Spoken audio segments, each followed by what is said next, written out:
안녕하십니까. 지금부터 김용민 브리핑 이완배 기자의 경제의 속살 주간 방송 종합편을 보내드립니다. 광고 듣고 시작하겠습니다.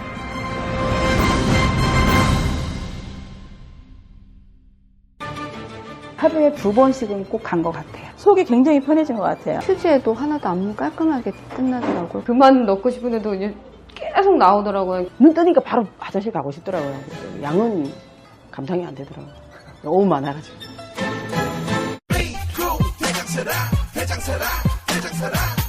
장실 굿모닝 화장실 바나 굿모닝 바나나 검색창에 미궁 대장사랑 스페이드 퀴즈입니다. 돌잔치, 채순잔치, 가게홍보, 체육대회, 창사기념일. 정답 기념품.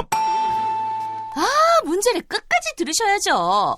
이럴 때 사용하는 판촉물이나 기념품, 답례품, 단체 선물 등을 취급하는 전문업체로서 국민을 위해 제대로 일하는 언론과 정당의 후원을 하는 판촉물 전문업체는 어디일까요? 정답 네피알. 네? 어디라고요? 네피알. 네, 정답입니다. 판촉물이나 단체 선물이 필요할 때 이왕이면 우리 편 회사 네피아를 찾아주세요. 인터넷 검색창에 네피아를 치시거나 032-519-4800으로 전화주시면 친절하게 상담해드립니다. 그런데 상품은 뭔가요? 네피아를 가서 고르세요. 3만 가지가 넘는 물품이 있어요. 한글도 남보다 빨리 깨치고 참 똑똑했는데 갈수록 실력이 뒤처지는 것 같아 걱정이에요. 혹시 초등학교 교과서 본 적 있어요? 어려운 어휘가 너무 많아요. 학교에서는 어휘 개념을 하나하나 설명해줄 시간이 정말 부족하잖아요. 그럼 어떡하죠? 내 아이의 어휘만큼은 내가 책임져야죠. 어휘 공부의 정성. 초등어휘 3000, 초등어휘 5000. 검색창에 초등어휘 3000을 쳐보세요. 오늘 녹음 끝나고 한 잔? 술 끊는다며. 새해가 되면 술 끊겠다는 결심들 많이 하시는데요. 네. 쓸데없는 짓 하지 마시고요. 네, 술 친구미 있잖아요. 아니 다들 술자리만 있으면 오라고 난리잖아. 술친금 들고 가야지. 술친금을 그렇게 퍼주니까 부르지. 술친금이 있어야 술자리가 오래 간단 말이야. 내 친구들이 전부 다 술친금 인정했어. 오빠도 한 잔 콜? 그렇다면 가지야. 네이버에 술친금을 검색하세요. 멀쩡합니다. 이제 월요일 방송분 함께 하시겠습니다.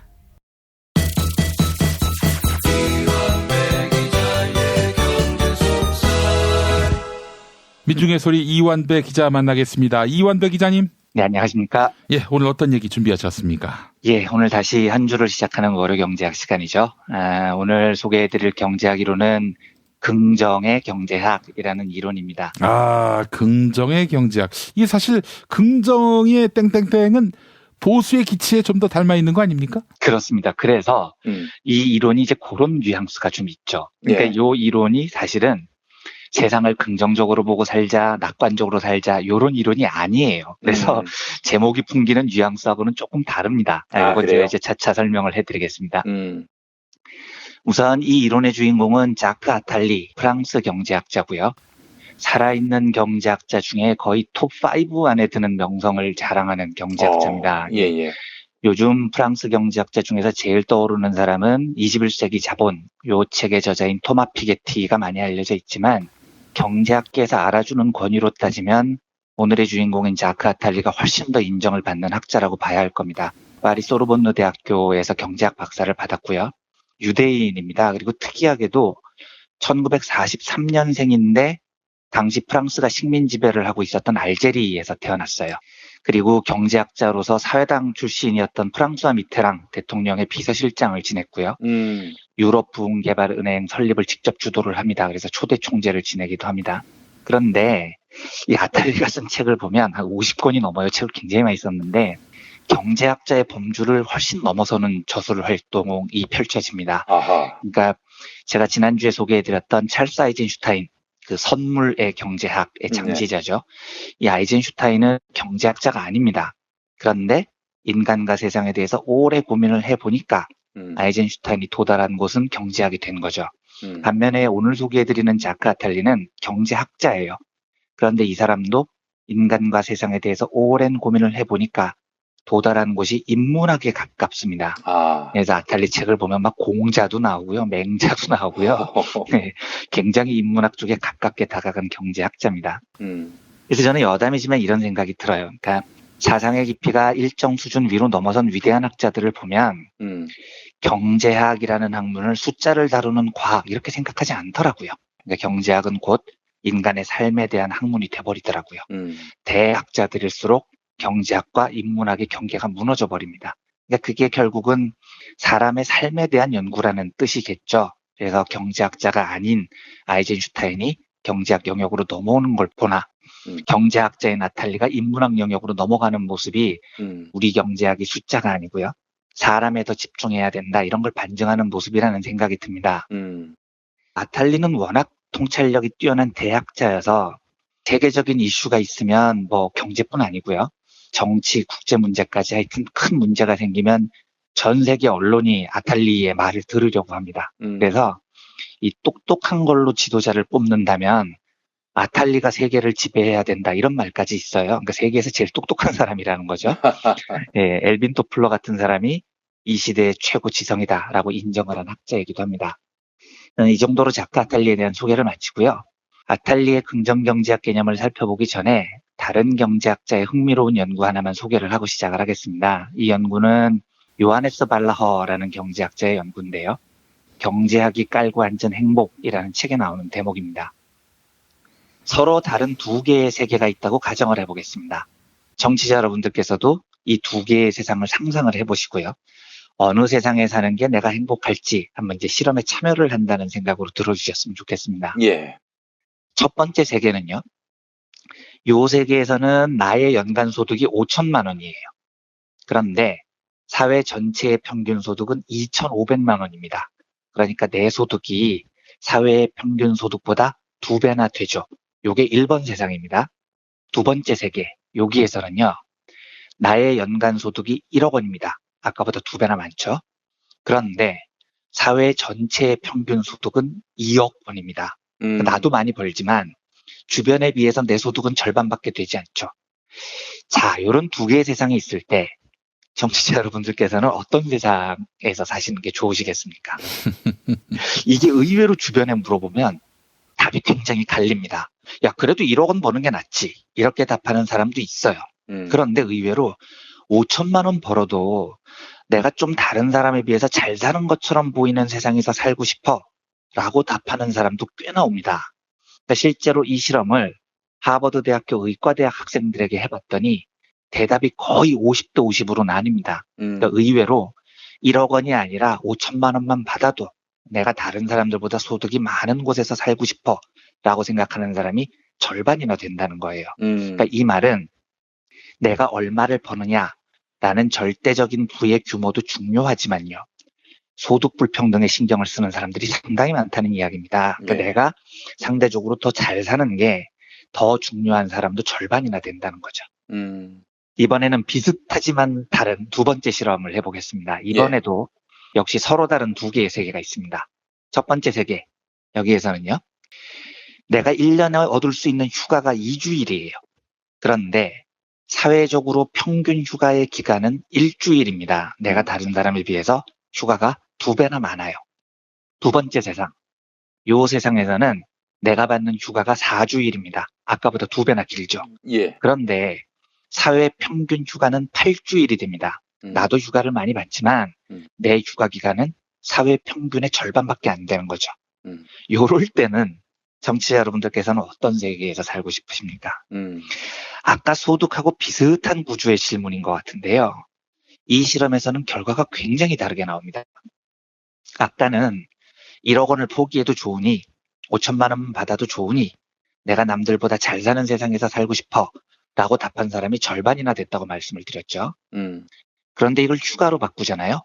무려 80% 이상이 두 번째 세계를 선택합니다. 즉 남들이 8주 휴가를 받건 말건 내가 4주 받는 게 좋아. 그러니까 남들이 푹 쉬는 건 별로 질투가 느껴지지 않고 내가 2주 쉬는 것보다 4주 쉬는 게 당연히 더 좋지. 이렇게 선택을 하는 겁니다. 이게 무슨 뜻이냐면요. 돈은 내가 상대보다 못 벌면 내가 불행해져요. 상대평가입니다. 남들이 나보다 부자면 이게 나의 불행의 요소가 돼요. 그런데 휴가는요. 이게 휴식, 행복, 여유로움 이런 거죠. 이런 건 질투를 유발하지 않는다는 겁니다. 이건 남들이 2배나 더 많은 휴가를 즐겨도 충분히 용인해 줄 수 있고 축복해 줄 수 있어요. 그리고 내 휴가는 총량이 많을수록 무조건 좋은 거죠. 이 두 실험이 말하는 건 사람은 돈과 행복을 대하는데 결정적인 차이가 있다는 겁니다. 내 주변 사람들이 돈을 많이 벌면 나는 상대적으로 소외됩니다. 불행하다고 느끼죠. 그런데 내 주변 사람들이 잘 쉬고 행복한 건 질투의 대상이 되지 않아요. 오히려 축복의 대상이 됩니다. 그래서 이 이론을 발표한 요하네스 발라어, 독일 미넨대학교 교수인데요. 이 사람의 주장은 뭐냐면 과도한 돈에 대한 추구는 결국 사람의 행복을 침해한다는 겁니다. 질투도 유발하고요. 예. 사회 전체적인 행복의 정도는 사회가 가진 돈의 합계가 아니라는 거예요. 그 행복을 어떻게 잘 나누느냐에 따라서 달라진다는 겁니다. 그러니까 요까지만 요 두 실험을 기억해 주시고요. 오늘의 주제인 자크 아탈리의 긍정경제학으로 돌아와 보겠습니다.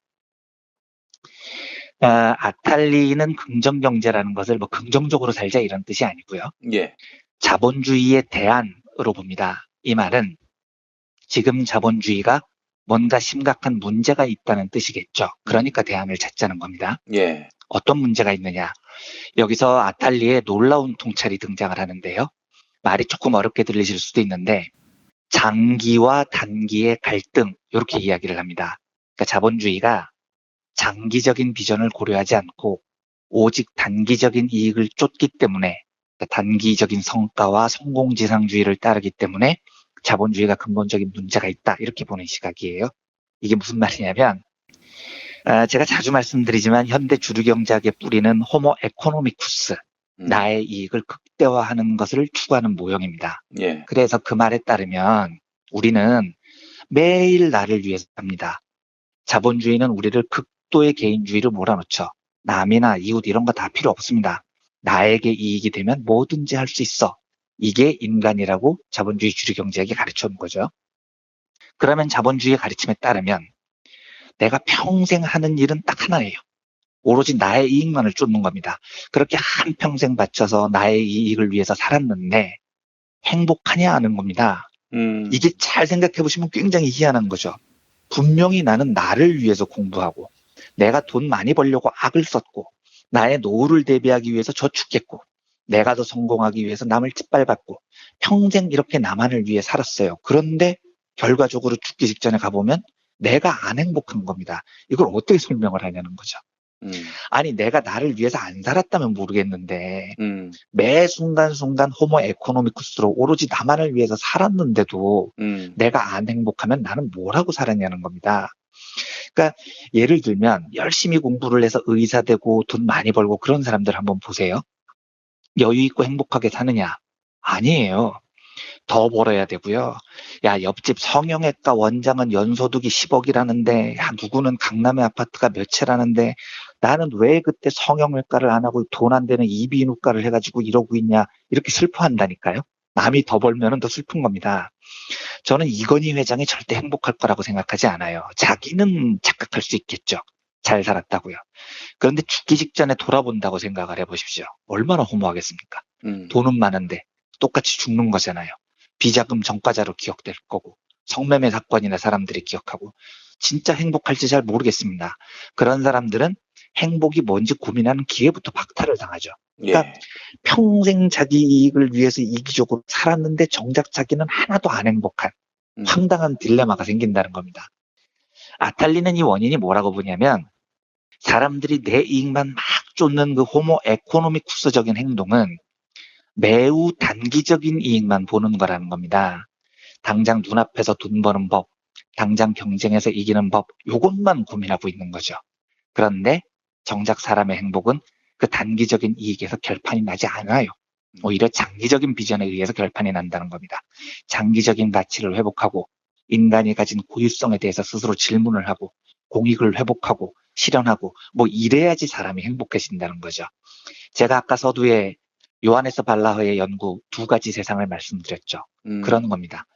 단기적으로 막 내 이익을 쫓아도 돈에 집착하는 사람은 그 세상에서 행복하지 못해요. 상대적으로 비교를 해보면 나보다 잘 사는 놈이 꼭 나오니까요. 그런데 이 구조를 좀 멀리 내다보는 겁니다.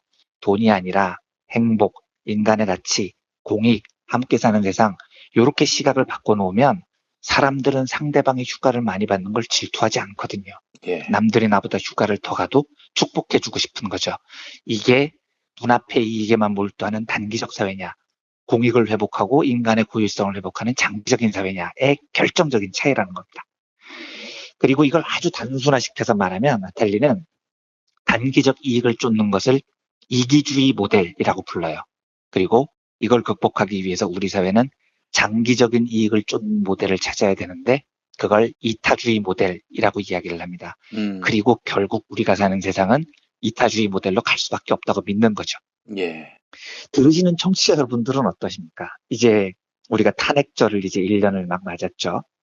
우리가 박근혜 탄핵이 1년이 됐는데 탄핵되는 순간 많은 분들이 눈물을 흘리면서 즐거워했습니다. 근데 왜 즐거워했냐고요? 내 월급이 오른 게 아니잖아요. 우리가 그 추운 겨울에 넉 달 동안 촛불을 든 건 호모 에코노미쿠스적인 행동이 아니었다고요.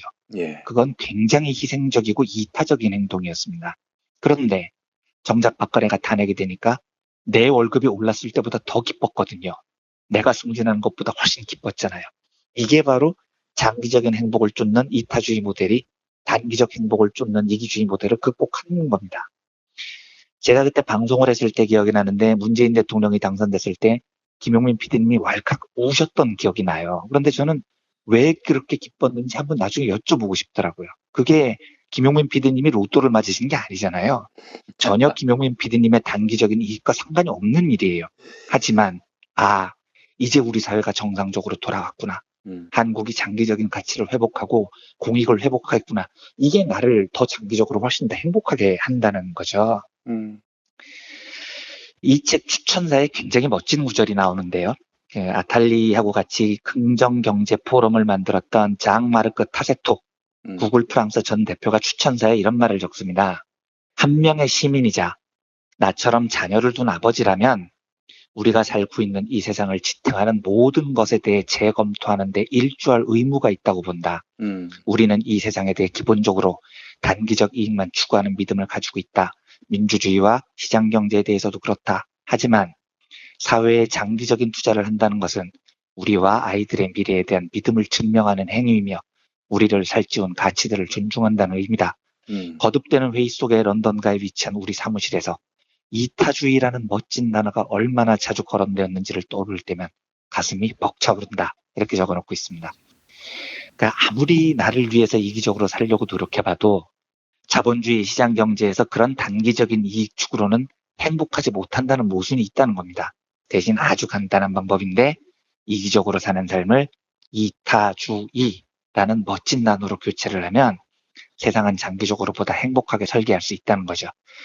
그리고 그렇게 하는 것이 자녀를 둔 어머니, 아버지의 의무라는 겁니다. 그래서 제가 가끔 주변 분들에게 그런 이야기를 드립니다만 지금 당장 내 이익을 추구하는 일에 너무 몰두해서 누군가가 내민 연대와 협동의 손을 잡기가 두렵다고 생각하는 분들이 있으시다면 누군가가 내민 그 연대의 손이 내 자식들이 내민 손이라고 생각해 보세요.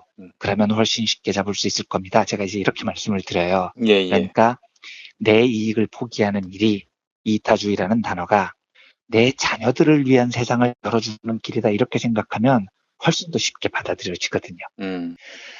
아무리 단기적으로 내 이익을 쫓아도 행복해지지 않는다라는 사실에 대해서 놀라운 통찰력을 보여준 세계적인 석학 작가 아탈리에 대한 긍정경제학은 사실은 이기주의와 이타주의가 어느 쪽을 더 사람을 행복하게 하는지 본질을 저한테는 굉장히 뚜렷이 떨어준 이론이었습니다. 그래서 이 이론이 우리가 이타주의를 똘똘 뭉쳐서 장기적인 이익을 추구하면서 멋지게 4개월 동안 촛불혁명을 완수했던 그 1주년을 맞아서 이 이론이 많이 생각이 나서 오늘 월요 경제학을 맞아서 이 이론을 소개를 해드렸습니다. 생각나네요. 이현배 기자님하고 같이 문재인 대통령 당선의 순간을 함께 지켜봤는데 그때 제가 눈물이 왈칵 나온 건 다른 것보다도 문재인 대통령 당선의 기쁨도 있지만 그보다는 세월호의 그 영령들이 계속 이 나라의 역사에 개입하고 있다라는 그런 믿음이 서니까 말이죠. 왠지 모를 울컥함, 이런 것들을 동반했고요. 또 평창올림픽 성공하고 나서 강원도에서 세월호 리본 모양의 구름이 생겼다든지 그 세월호 길마다 느끼셨는지 모르겠지만은 비바람이 몰아쳤어요. 비바람이. 전 그때마다 이 원원들이 지금 자신들의 그 안타까운 죽음의 시간들을 사람들에게 알리고 있구나 하는 그런 생각이 드니까 마음속에서 울컥하고 치솟는 거예요, 뭔가가. 그래서 그랬습니다. 예, 하여튼 이완배 기자님하고 그때 이제 새로운 시대를 여는 그 시간을 함께해서 참 너무 기뻤고요. 그런 분들이 한두 분이겠습니까? 우리가 열심히 했던 것 같아요. 그동안. 예, 또 그 사이에 촛불로 연 대동세상의 길이 무엇인지를 국민들과 함께 공유하는 시간을 가졌던 것 같고요. 자, 그런 의미에서 보자면은 우리 이완배 기자님의 새 책 기념품으로 하나 갖고 있어도 좋지 않겠나 하는 생각을 해봤습니다. 감사합니다. 언급해 주셔서 한 번만 제가 허락을 해주시면 내일쯤 그냥 여러 여담을 한번 드리고 이제 이 책 소개는 그만하려고 하는데요. 누구 마음대로. 그렇군요. 제가 진행자가 아니군요. 네, 그렇습니다. 네. 예. 얘기하기 싫으면 그냥 입 닫고 계세요. 난 계속 얘기할 테니까. 예. 이완배 기자님이 내신 이게 상권이 절판됐다고 했을 때 많은 분들이 안타까워했는데 이번에 상권 다시 나왔고요. 하권 또 신간이 나왔습니다. 한국재벌 흑역사. 이걸 사서 비로소 사람이 됐다라고 말씀하시는 분들이 있는데 예, 그렇습니다. 사람이 돼야죠. 예, 그리고 사람이 안 된 사람들에게도 이 책을 사주면 그 사람이 사람이 됩니다. 자, 한 권만 사지 마시고 두 권, 세 권 사서 나눠주시면 어떨까 하는 생각을 해봤습니다. 예, 한국재벌 흑역사 상하권 지금 인터넷 서점에서 만나실 수 있습니다. 화요일에 나온다고요? 네, 그렇습니다. 이거 너무 기대가 되고 우리 김용민 브리핑에서 이완배 기자님 이 새 책 북콘서트도 곧 개최할 예정입니다. 여러분 많이 관심 가져주시기 바라겠습니다. 자, 이완배 기자님 오늘 수고하셨습니다. 네, 감사합니다. 고맙습니다. 충남 금산의 넓은 인삼밭. 정성농장을 일군 농부아버지 이정열 씨. 자연은 노력한 만큼 내어준다.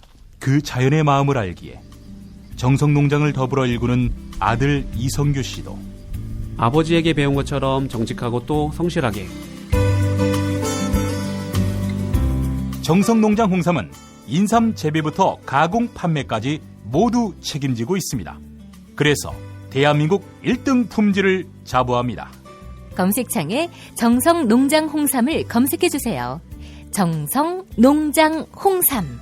전화문의는 010-9754-6972. 다이어트는 결국 먹는 게 문제다!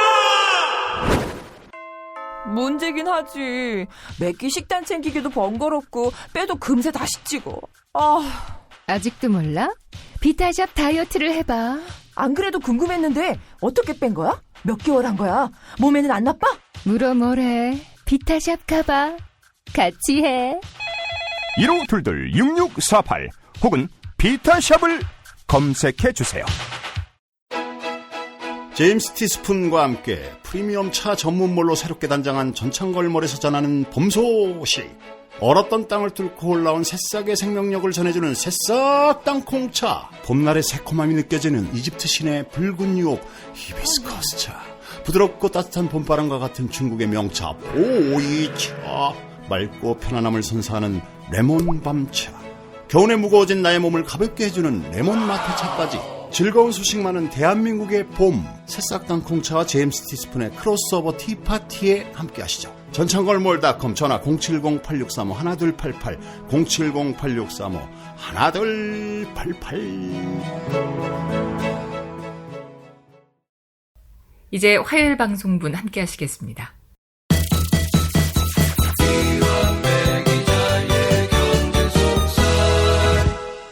민중의 소리 이완배 기자 함께하겠습니다. 이완배 기자님. 네, 안녕하십니까. 예. 자, 우리 이완배 기자님의 한국 재벌 흑역사 상하권. 계속해서 상위권을 향해 가고 있습니다. 예. 그런데 이 책이 말이죠. 왜 성경 다음으로 많이 팔리지 않죠? 그러게요. 아니, 이 책을 어떻게 안 읽고 이 험난한 세상을 살 수 있단 말입니까? 네, 저도 성경 다음으로 많이 팔렸으면 좋겠습니다. 그래요. 이완배 기자의 새 책, 한국재벌 흑역사 상하권 세트로 나왔는데, 아니, 하권만 사고 상권을 안 산다. 이거는 신약 성서는 사고 구약 성서는 안 사는, 그거하고 뭐가 다릅니까? 제가 어떻게 답을 드려야 될지 모르겠네요. 가만히 계세요. 가만히 계세요. 예. 네, 여러분, 우리 이완배 기자가 정말 애청자분들께 언론이 이야기하지 않는, 또 우리 사회가 보여주지 않는 자본가들의 민낯을 보여주면서 그들에게 예속되지 않는 떳떳한 시민으로서의 우리의 자긍심을 발견하게 해주는 그런 귀한 역할을 해왔습니다. 본인이 먹는 것도 아니고 민중의 소리를 위해서 이렇게 책을 썼는데, 이거 안 사주면은 폐륜 행위나 다름없는 거 아니겠습니까? 폐륜까지는 좀 심했고 천륜을 저버리는 그런 행동이다. 뭐 이 정도로 이야기를 조정하도록 하겠습니다. 예, 제가 사실은 김용민 PD님께서 감사하게도 이 일주일 동안 홍보해 주시는 걸 제가 뻔뻔스럽게 이렇게 계속 받아먹고만 있었는데, 오늘요 허락을 해주시면 잠깐 저희 사정을 마지막으로 한 번만 설명을 드리고 이제 책 이야기는 그만하려고 합니다. 이게 너무 귀중한 청취자분들의 시간을 너무 많이 뺏은 것 같아서 결례 같고요. 그런데 어쨌든 사정 설명을 한번 해드리고 마무리를 하고 싶어서 너무 마음으로 이해해 주시리라 믿고 한 번만 간략히 저희 사정을 말씀을 올리겠습니다. 예. 제가 그 한국재벌 흑역사 학원을 쓴 계기가 이렇습니다. 상권이 한 2년 반 전쯤에 나왔는데요. 예. 1,500부를 찍고 완판을 하고 절판을 했습니다. 저희가 회사 규모가 워낙 작아서 안 팔리는 책을 더 찍기가 참 부담스러운 회사입니다. 그래서 깊은 고민 끝에 이제 손해를 보지 않는 선에서 마무리를 하자, 이런 결정을 내렸고 책을 절판을 하게 된 거였어요. 예. 근데 이걸 뭐 자세히 말씀드릴 일은 아니지만 저희 민중의 소리가 작년에 포털 네이버 검색에서 퇴출이 됐습니다. 근데 이게 전혀 예상을 못했던 일이어서 대비가 안 된 상태에서 이걸 맞으니까 회사가 휘청거려 버린 겁니다. 이게 검색을 통해서 트래픽이 많이 발생을 했는데 이게 뭐 하루아침에 날아가면서 한 매출의 반 정도가 사라져 버렸어요. 그래서 이제 이때 그 증권가 찌라시에서는 민중의 소리 부도솔까지 나돌더라고요. 예. 네, 그런데 뭐 사실 그건 사실이 아니고요. 이후로 이제 회사가 여러 가지로 새로운 매출을 올리려는 시도를 시작을 하고 있습니다. 그 중에서도 기업 광고를 받아보자라는 제안도 사내에서는 있었어요. 그러니까 우리가 기사에서 절대 후퇴를 하지 않는다는 전제 아래 아주 작은 금액이라도 기업 광고를 받는 걸 시작해보자라는 제안이 있었는데 민중의 소리가 굉장히 특이한 의사결정 구조를 갖고 있는 회사입니다. 다수결이 아니고요. 구성원 중에 한 명만 반대를 해도 이게 통과가 안 됩니다. 그러니까 전원이 설득 때까지 기다려야 돼요. 그런데 요 안건은 표결에 들어가기도 전에 젊은 기자들이 우르르 반대를 선언해버렸습니다. 그래서 민중의 소리의 정체성에 맞지 않다는 거죠. 그래서 이건 뭐 토론에 들어가 보지도 못한 채 부결이 됐습니다. 그래서 저는 그 과정에서 의견을 안 내고 지켜만 봤는데 젊은 기자들의 그 패기가 참 고맙고 대견하고 그러면서도 미래가 참 암담하구나, 이렇게 묘한 감정을 제가 겪었어요. 예. 그래서 이제 이 책을 회사적으로 결정을 해서 쓰게 된 겁니다. 뭐라도 해보자. 다른 사업 시스템을 만들 때까지 시간이 많이 걸리니 그때까지 버틸 수 있는 모든 것을 다 해보자는 취지였고요. 그래서 제가 염치불구하고 김용민 PD님께서 오랫동안 책 선전을 해주시는데 그걸 거부하지 못하고 청취자 여러분들의 귀한 시간을 뺏었다는 거죠. 그러니까 그만큼 저희 사정이 조금 절박했기 때문이었습니다. 그래서 일주일 동안 책 광고 들으시느라고 많이들 불편하셨을 것을 잘 알고 있습니다. 그런데 제가 어찌됐건 제가 속한 회사의 제일 고참이고요. 이 조직을 18년 동안 이끌어온 후배들을 위해서 할 수 있는 거의 유일한 일이었기 때문에 오늘 마지막으로 청취자 여러분들께 머리를 숙이고 부탁을 드리겠습니다. 많은 관심을 보여주시면 저희가 이 위기를 넘기는데 큰 힘이 될 겁니다. 그리고 정말 진심으로 청취자 여러분들께 죄송하고 또 감사하다는 말씀을 드리면서 요 정도로 이제 책 이야기는 완전히 정리를 하고 마무리를 했으면 합니다. 그리고 이제 오늘 본 주제로 돌아와서요. 이제부터 다시 경제 속살 이야기를 드리겠습니다. 오늘은 중국의 독재화가 경제에 미치는 영향을 살펴보려고 합니다. 최근 국제 정세에서 제일 핫한 뉴스가 중국이 헌법을 개정했다는 거죠. 11일 중국 전국인민대표대회 전인대라고 불리는 곳에서 개헌안을 결국 통과를 시켰더라고요. 예. 이 개헌안의 골자가 세 가지인데요. 현행 헌법에 따르면 국가주석의 임기가 2번 연임으로 지금 제한이 돼 있습니다. 중국이요.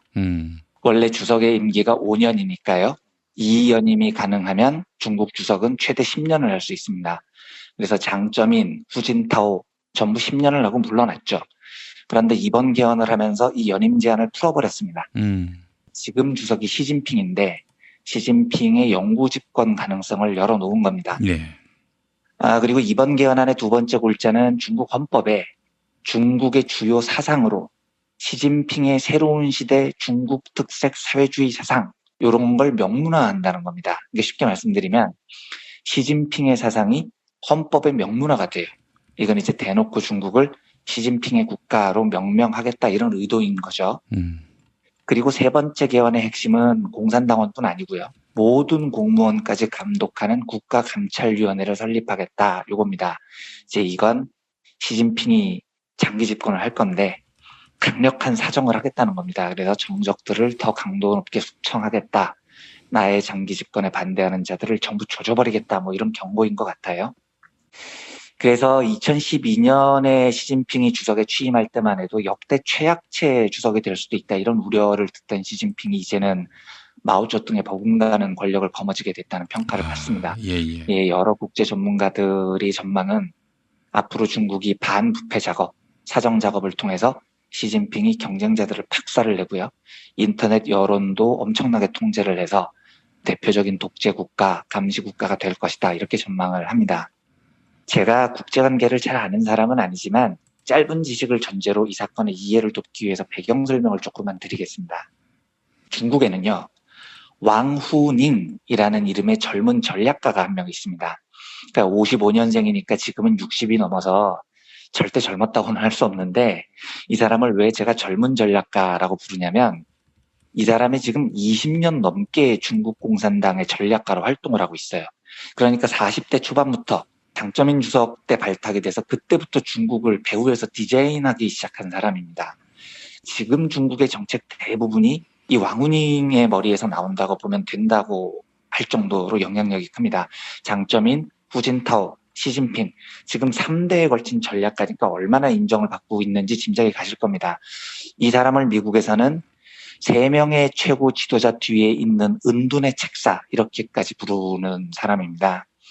근데 이 왕후닝이라는 사람의 사상이 어떤 거냐면 중국이 외세에 밀려서 수모의 100년을 겪었는데 여기서 벗어나서 위대한 중국의 힘을 되찾기 위해서는 강력한 권위주의 국가가 필요하다 이런 사상을 가지고 있어요. 한마디로 독재하자는 거죠. 그러니까 이 사람은 1980년대 상하이 대학교에서 교수로 일하던 때부터 30대 때부터요. 중국이 근대화를 강력하게 추진하기 위해서 이 말은 경제적으로 발전하기 위해서는 민주주의가 아니라 강력한 독재 정권이 필요하다고 주장을 합니다. 그러니까 우리나라 박정희 시대 때의 모토와 아주 비슷한 주장을 펼칩니다. 근데 반면에 그 시대에 중국에는 이런 주장도 있었어요. 1980년대에는요. 중국의 근대화, 즉 경제적 발전을 이루기 위해서는 민주화가 이루어져야 된다라는 주장도 당연히 있었습니다. 이 주장이 바로 천안문 사태로 이어진 학생운동의 이론적 기반이 되죠. 그런데 중국은 장점인 후진타오, 시진핑 세 지도자 모두 왕후닝의 사상을 선택을 해요. 그래서 이 민주화론을 지금까지 짓밟아왔던 겁니다. 그리고 마침내 3대째인 시진핑이 왕후닝 사상을 완벽하게 현실화시켜서 국가주석 연임 제한을 풀어버린 겁니다. 그리고 이 과정도 사실 보면 박정희가 뭐 경제발전 근대화를 위해서 내가 삼선을 해야 합니다 라면서 삼선 개헌을 추진한 다음에 유신헌법을 밀어붙인 것과 거의 비슷하죠. 근데 이게 제가 심상치 않게 보이는 게 이런 현상이 국제적으로 보면 중국에서만 일어나는 일이 아니라는 게 문제입니다. 제가 가끔 말씀드리지만 위대한 사상가 안토니오 그람시의 말처럼요. 위기는 옛 것이 지나갔는데 새 것이 오지 않은 바로 그때 시작이 된다는 겁니다. 저는 그게 지금이라고 보는 사람이에요. 40년 가까이 유지되어 왔던 신자유주의, 즉 옛 것은 무너졌는데 새 것, 새로운 지배 시스템은 아직 오지 않은 거죠. 그러니까 이 혼란의 시기를 틈타서 미국이나 영국 같은 서구 사회는 고립주의로 지금 나가고 있는 거고요.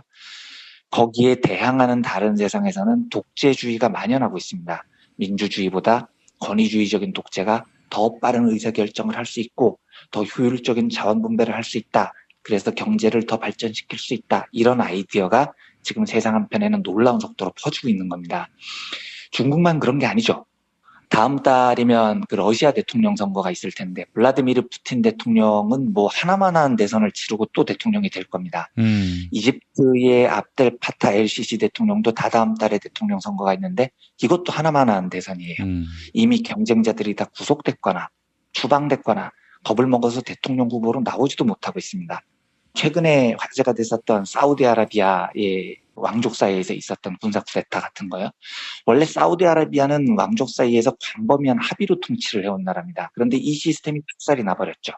왕세자 한 명이 군사력을 이용해서 궁궐, 석유산업, 군대를 완전히 장악해버렸습니다. 터키도 비슷합니다. 개헌을 통해서 의회를 약화시켰죠.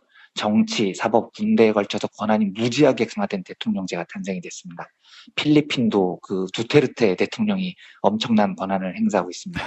이제 여기에 중국까지 가담을 해서 그야말로 세상 한쪽에 독재의 시대가 열린 겁니다. 지금 곰곰이 생각을 해보면 무지하게 아찔한 거죠.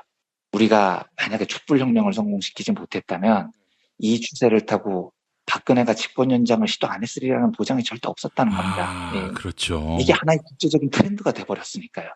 그 2월에 발표된 프리덤 하우스라는 곳의 연례 보고서를 보면 전 세계 국가의 3분의 1에 해당하는 무려 71개국에서 작년 한 해 동안 시민의 자유와 정치적 권리가 축소됐다고 합니다. 세계의 3분의 1이요. 오랫동안 쌓아왔던 민주주의에 대한 인류의 신뢰를 스스로 불신하기 시작했다는 겁니다. 엄청난 시대가 온 거죠. 박근혜가 이 시절을 만약에 틈탔다면 충분히 권력을 연장할 수도 있었던 겁니다. 그런데 오늘 드리고 싶은 이야기는 과연 독재와 권위주의가 중국이나 이 사람들의 주장처럼 경제 발전에 효율적이냐라는 이야기입니다. 이 결론을 미리 말씀드리면 전혀 효율적이지 않습니다. 쉽게 말하면 중국은 지금 뻘짓을 하고 있는 겁니다. 제가 최근에 아마르티아 센의 자유로서의 발전을 소개해드린 적도 있지만 오늘은 한 걸음 더 나가보려고 합니다. 이 분야에서 매우 구체적인 통계를 바탕으로 연구 업적을 올린 경제학자가 있는데요. 윌리엄 이스털리라는 학자입니다. 세계 100대 지성에도 여러 번 선정된 유명한 경제학자이기도 하고요. 지금은 뉴욕대학교 경제학과 교수를 맡고 있습니다. 이 사람 견해 중에 제가 동의를 못하는 것도 굉장히 많은데 굉장히 귀담아 들을 만한 부분은 민주주의와 독재 그리고 경제 성장에 관한 이 사람의 견해입니다. 이스털리는요. 매우 뛰어난 전문가라고 불리는 자들이 독재를 통해서 경제를 발전시킬 수 있다라는 주장을 완전한 허상이라고 생각을 합니다. 그리고 어느 나라 예를 드냐면 한국의 예를 들어요. 그러니까 우리는 1960년대, 70년대 경제 발전이 박정희 덕분이라고 생각하는 사람들이 꽤 많았죠. 그런데 이스털리의 통계를 보면 통계 자체가 그렇지는 않습니다. 그러니까 박정희의 집권 기간과 연간 성장률 자료를 쭉 종합해 보면 경제 호황기라고 불리는 시기는요. 박정희 임기 전에 이미 시작이 됐다는 겁니다. 그리고 이 호황기가 끝나는 건 박정희 임기 한참 끝난 뒤에 마무리돼요. 이게 무슨 말이냐면 사실 한국의 경제 성장, 산업구조 조정은 미국의 용인 아래 진행된 측면이 큰데 이거 이미 박정희 전부터 시작이 되고 있었다는 거죠. 박정희랑 상관이 없는 일이라는 겁니다. 장면 정부가 이미 경제개발 5개년 계획을 세웠죠. 이건 제가 드리는 이야기가 아니고 많은 분들이 이미 아시겠지만 미국 프레이저 보고서에 나오는 이야기입니다. 프레이저 보고서는 미국 의회에 공식 보고된 보고서고요. 이 보고서에는 경제개발 5개년 계획은 박정희의 것이 아니라 장면 정부의 것이었다. 이렇게 명시를 해놓고 있습니다. 그리고 실제로 우리나라 자본주의가 정말로 활짝 꽃피었던 때는 언제냐. 미국의 용인 아래 박정희 시대에 한국 산업이 구조조정을 한 건 맞지만 그게 경제적인 풍요로움으로 다가왔던 건 1987년 이후입니다. 1996년까지죠. 이때를 한국 경제 황금기라고 부릅니다. 10년 경제 성장률 평균이 10%에 육박할 정도로 우리가 정말 눈부시게 잘 살았을 때입니다. 이스털리가 이 통계를 가지고 이야기를 하려는 건 뭐냐면 박정희 덕분에 우리가 발전한 게 아니라는 거죠. 이미 그 호황은 박정희 이전에 시작이 됐고요. 그 꽃은 박정희가 죽은 뒤 17년 뒤에나 만들어진 거라는 거예요. 그러면 이스털리는 어떻게 이야기를 하느냐. 한국이 고성장을 한 원동력은 권위주의적 지도자 덕분이 아니다. 그 뒤를 이어 과도기적 지도자, 민주적 지도자를 거치면서 달성된 것이다. 즉 그것은 특정한 지도자의 계획이 아니라 광범위한 국가적 상황이다. 이렇게 해석을 합니다. 예. 그래서 이스털리가 제시하는 통계를 보면 장기적인 번영을 이룬 국가들은요. 독재자 덕분이 아니고요. 그 독재자의 굴레를 극복하면서 만들어진 결과라는 거예요. 그리고 서로의 권리를 중시하는 가치가 확산된 곳에서만 장기적인 번영이 이루어진다고 해석을 하는 거죠. 이걸 그대로 한국에 대입을 해보면 한국의 고도성장은 박정희 덕분이 아니고요. 박정희, 전두환, 김영삼, 김대중 이렇게 쭉 거쳐오면서 그 독재의 굴레를 극복하려고 노력한, 그리고 서로의 권리를 중시하는 가치의 확산 속에서 이루어진 성과라는 겁니다. 우리가 이제 그 성과를 노태우에게 안겨줬지만 우리 경제에 제일 빛났던 순간은 1987년부터 시작이 됩니다. 6월 항쟁, 노동자 대투쟁 이후에 벌어졌다는 거죠. 이걸 생각해보면 이스털리의 주장은 굉장히 타당한 측면이 있습니다. 예. 이스털리의 말을 조금만 더 읽어보겠습니다. 우리는 권위주의 정부 하에서 성장 기적이 일어났는지를 묻지 말고 성장 기적이 권위주의가 덜 권위주의적으로 변하는 시기에 발생했는지를 물어야 한다. 이에 대한 대답은 대부분의 경우 그렇다이다.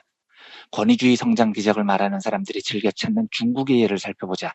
중국은 마오쩌둥의 죽음 이후 개인들이 누리는 정치적, 경제적 자유에서 큰 변화를 겪었다. 중국 지도자들의 역할이 아니라 중국의 성장 신화를 설명하는 다른 설명은 바로 경제 주체인 개인들이 누리는 자유가 늘어났기 때문에 경제가 급격히 성장했다는 것이다. 이렇게 설명을 하고 있습니다. 이 설명을 기반으로 생각을 해보면 지금 중국이 택한 길은 이것과 정반대되는 길이죠. 권위주의를 덜 권위주의로 만들면서 발전해 온 게 중국 경제인데 그것을 다시 완벽한 권위주의로 되돌리려는 시진핑과 왕후닝의 시도가 지금 시작이 되는 겁니다. 이러면 경제가 어떻게 되겠습니까? 제 예상은 중국 스스로 경제적으로 무덤을 파고 있다라고 저는 판단을 합니다. 우리나라에서도요. 똑같은 겁니다. 재벌 총수가 풀려나야 의사결정이 빨라지고 장기적인 계획을 세우고, 이 말은 이설리의 개념에 따르면 정말로 헛소리인 겁니다. 한국의 경제는 재벌들이 3대, 4대 세습을 하면서 강력하게 이끌어서 발전한 게 아니에요. 이설리의 말처럼 매우 권위주의적이었던 재벌 경제가 덜 권위주의적으로 변하면서 발전하는 겁니다. 더 많은 사람들의 창발성이 민주주의라는 원칙 아래 공유되면서 전진을 해왔다는 거죠. 저는 중국이라는 거대 국가가 내린 이번에 저 아둔한 선택이 앞으로 세계 경제와 정세를 매우 혼란스럽게 만들까 봐 상당히 걱정스럽습니다. 그리고 또 한편 좀 자랑스러운 거는요. 옛 것이 지나갔으나 새로운 것이 아직 오지 않은 이 혼란한 시기에 세계의 3분의 1이 권위주의 국가로 나아가고 있을 때 대한민국은요.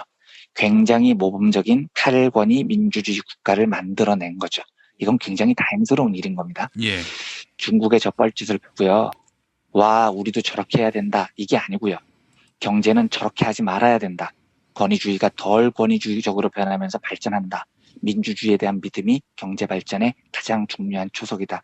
이런 생각들이 또 공고히 됐으면 좋겠습니다. 그래서 지금 그 이명박근혜 9년을 거쳐서 이제 거꾸로 다시 막 꼽히기 시작한 대한민국의 탈권위, 민주주의가 더 강하게 지켜져야겠다는 신념이 시민들 사이에서 더 많이 퍼졌으면 좋겠습니다. 이런 생각이 강하게 들어서 오늘은 중국의 독재화가 경제에 미치는 영향에 대한 예상을 전해드렸습니다. 예, 저는 두 스트롱맨을 설득해서 대화회장으로 끌어낸 문재인 대통령이 스트롱맨 위에 있는, 이거 뭐라고 해야 됩니까? 뭐 스트롱맨이라고 해야 되나요? 아니면은? 하여간 스트롱이라는 단어와 어울리진 않지만 스트롱맨들을 지휘하는 사람 같은 느낌을 주죠. 마에스트로 같은 느낌을 분명히 지금 주고 있습니다. 문재인 대통령은요. 주변 열강들이 다 스트롱맨이기 때문에 스트롱맨인 내가 대한민국의 대통령이 돼야 한다라고 말했던 어떤 후보. 만약에 그 양반이 대통령이 됐다면은 아마 강대국들한테 고개 숙이고 쩔쩔매고 저는 뭐 그랬을 거라고 생각을 합니다. 네, 한마디로 말해서 엿대는 거였죠. 그렇게 됐으면. 뭐 다른 걸 떠나서 일단 우리가 엿된다. 네, 그렇습니다. 네. 그 양반이 아베한테 가서 고개 조아리는 거나 이런 거 보면은 단번에 알 수 있는 거 아니겠습니까? 그럼요. 네. 네. 알겠습니다. 자, 이완배 기자님 오늘 말씀 잘 들었습니다. 네, 감사합니다. 담양식 돼지갈비를 집에서도 편하게 드실 수가 있다는 건데, 먹고 싶다. 100% 현미 쌀국수입니다. 이거 농촌에도 도움되고요. 전통 방식 그대로 100% 우리 한우로 만든 나주곰탕, 남도 먹거리 쇼핑몰의 나주 곰탕입니다. 전북 고창 황토에서 자란 군고구마. 이거. 거기 있네요. 그거예요? 예. 맛이 어떤가요? 죽여줍니다. 다음 포털에서 남도 먹거리 이렇게 검색하시거나 1544 1669다. 심심할 땐 줌바라. 피곤할 땐, 짜증날 땐 줌바라. 배고플 땐 줌바라. 화가 날 땐, 우울할 땐 줌바라. 좀 봐라. 좀 봐라. 줌바라가 뭔데? 유튜브에서 줌바라를 검색해봐. 무료로 웹 애니메이션을 볼 수 있는 채널 줌바라 TV. 생활인을 위한 꿀팁. 집 두 채에 월 10,000원 화재보험 카페. 화재 배상, 심지어 도난 피해까지.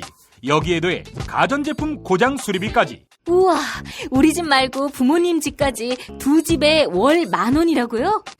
식당, 노래방, 임용실 같은 상가와 숙박업소, 사무실, 공장, 창고, 목조주택까지 모든 업종의 화재보험과 배상 책임보험도 상담해드립니다. 02849-9730. 연중 무휴라 언제든 02849-9730. 이제 수요일 방송분 함께 하시겠습니다.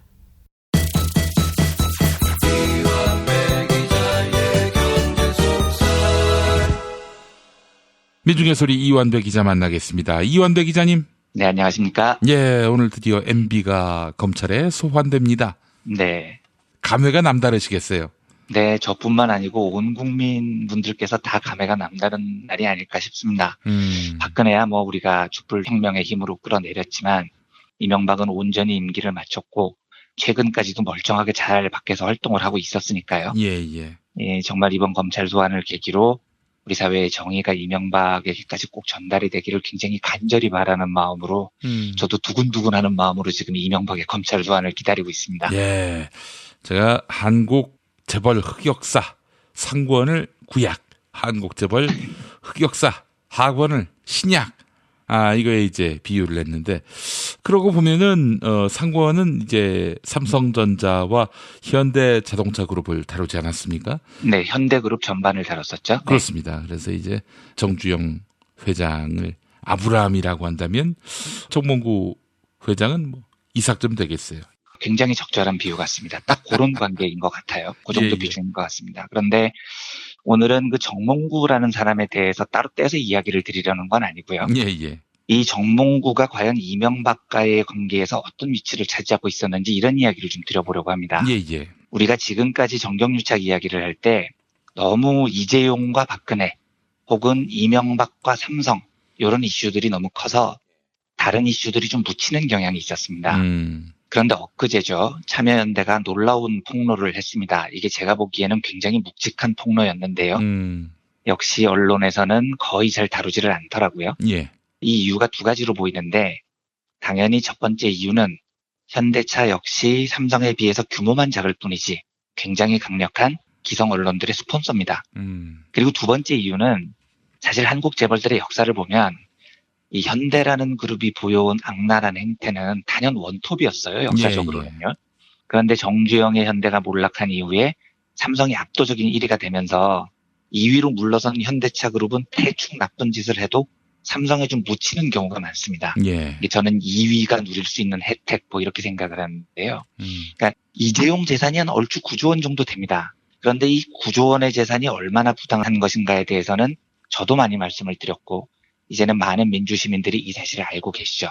이재용의 동생인 이부진, 이서연도 매우 나쁜 방식으로 재산을 불려온 것을 우리가 알고 있습니다.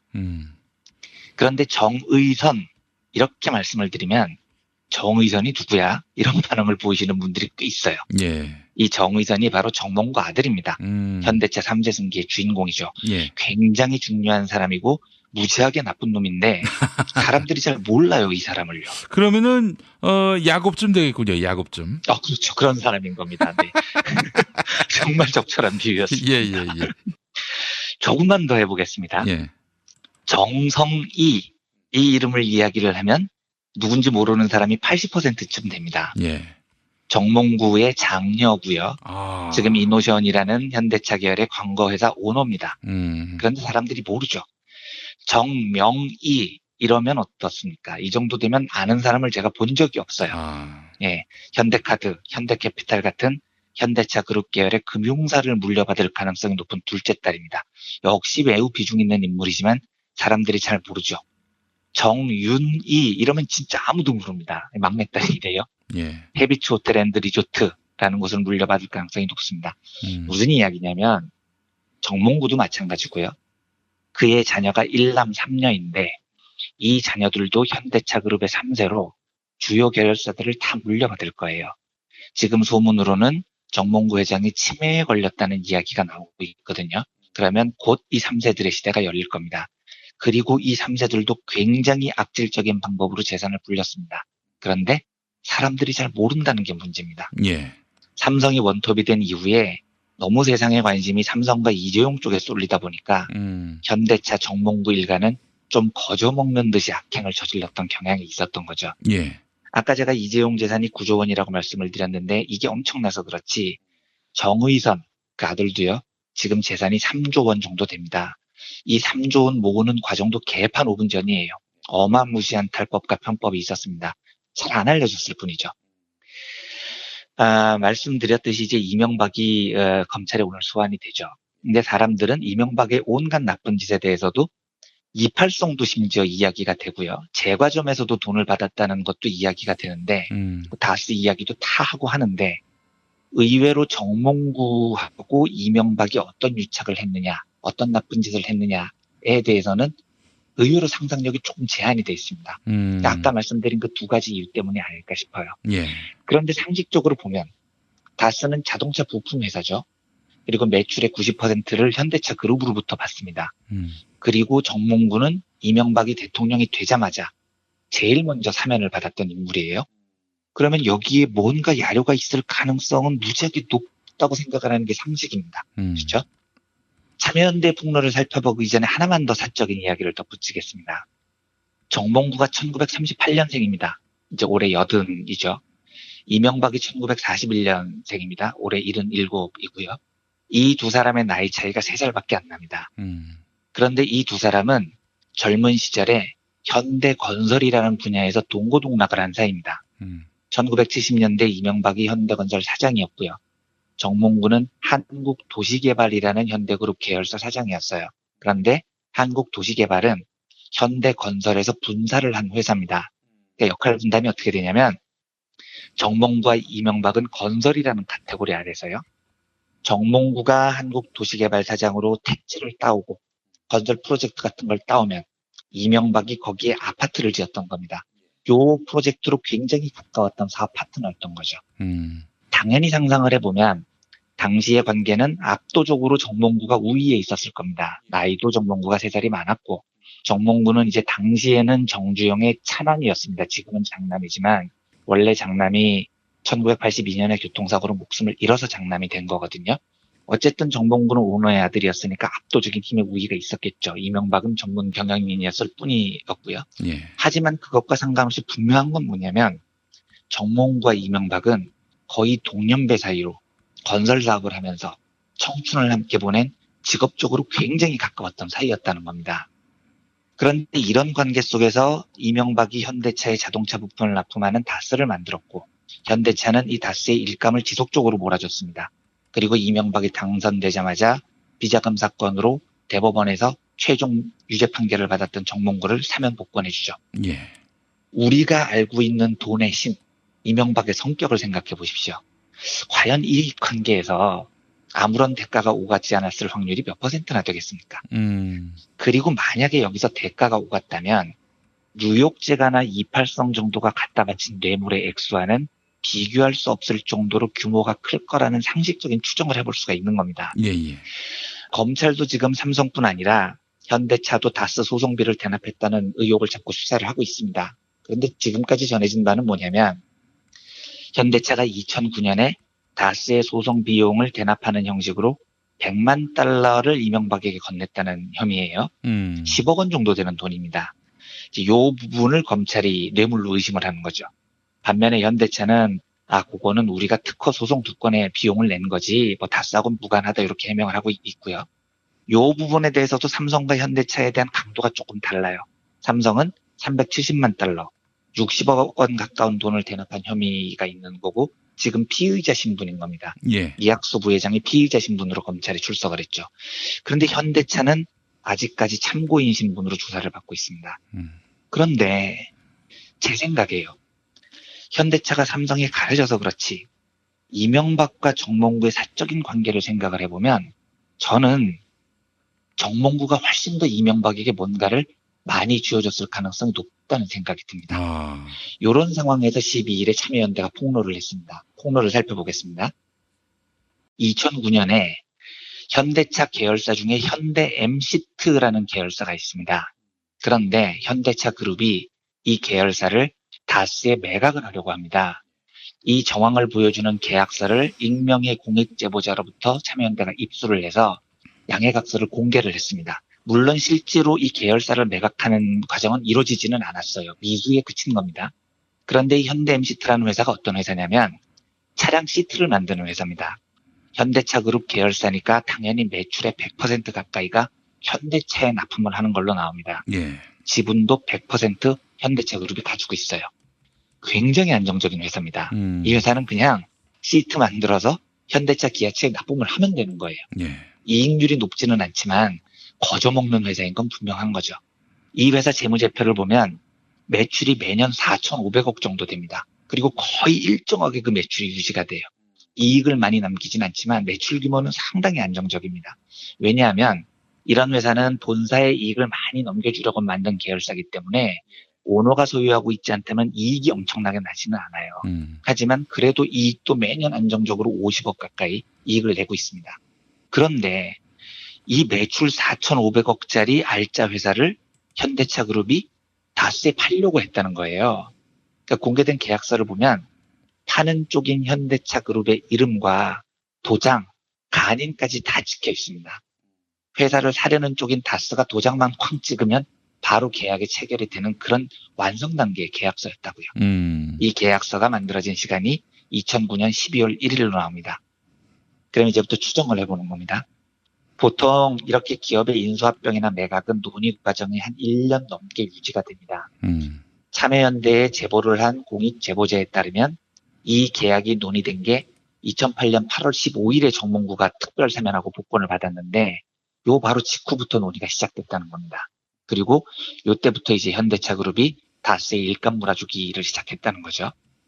그런데 이 계약이 왜 무산됐냐면 아까 그 계약서가 이제 다스에서 도장만 꽝 찍으면은 최종 서명이 되는 건데 예. 마지막 계약 체결 직전에 다스가 욕심을 더 부렸다는 겁니다. 이 제보자 말이에요. 예. 그러니까 원래 이 과정이 이랬다는 거죠.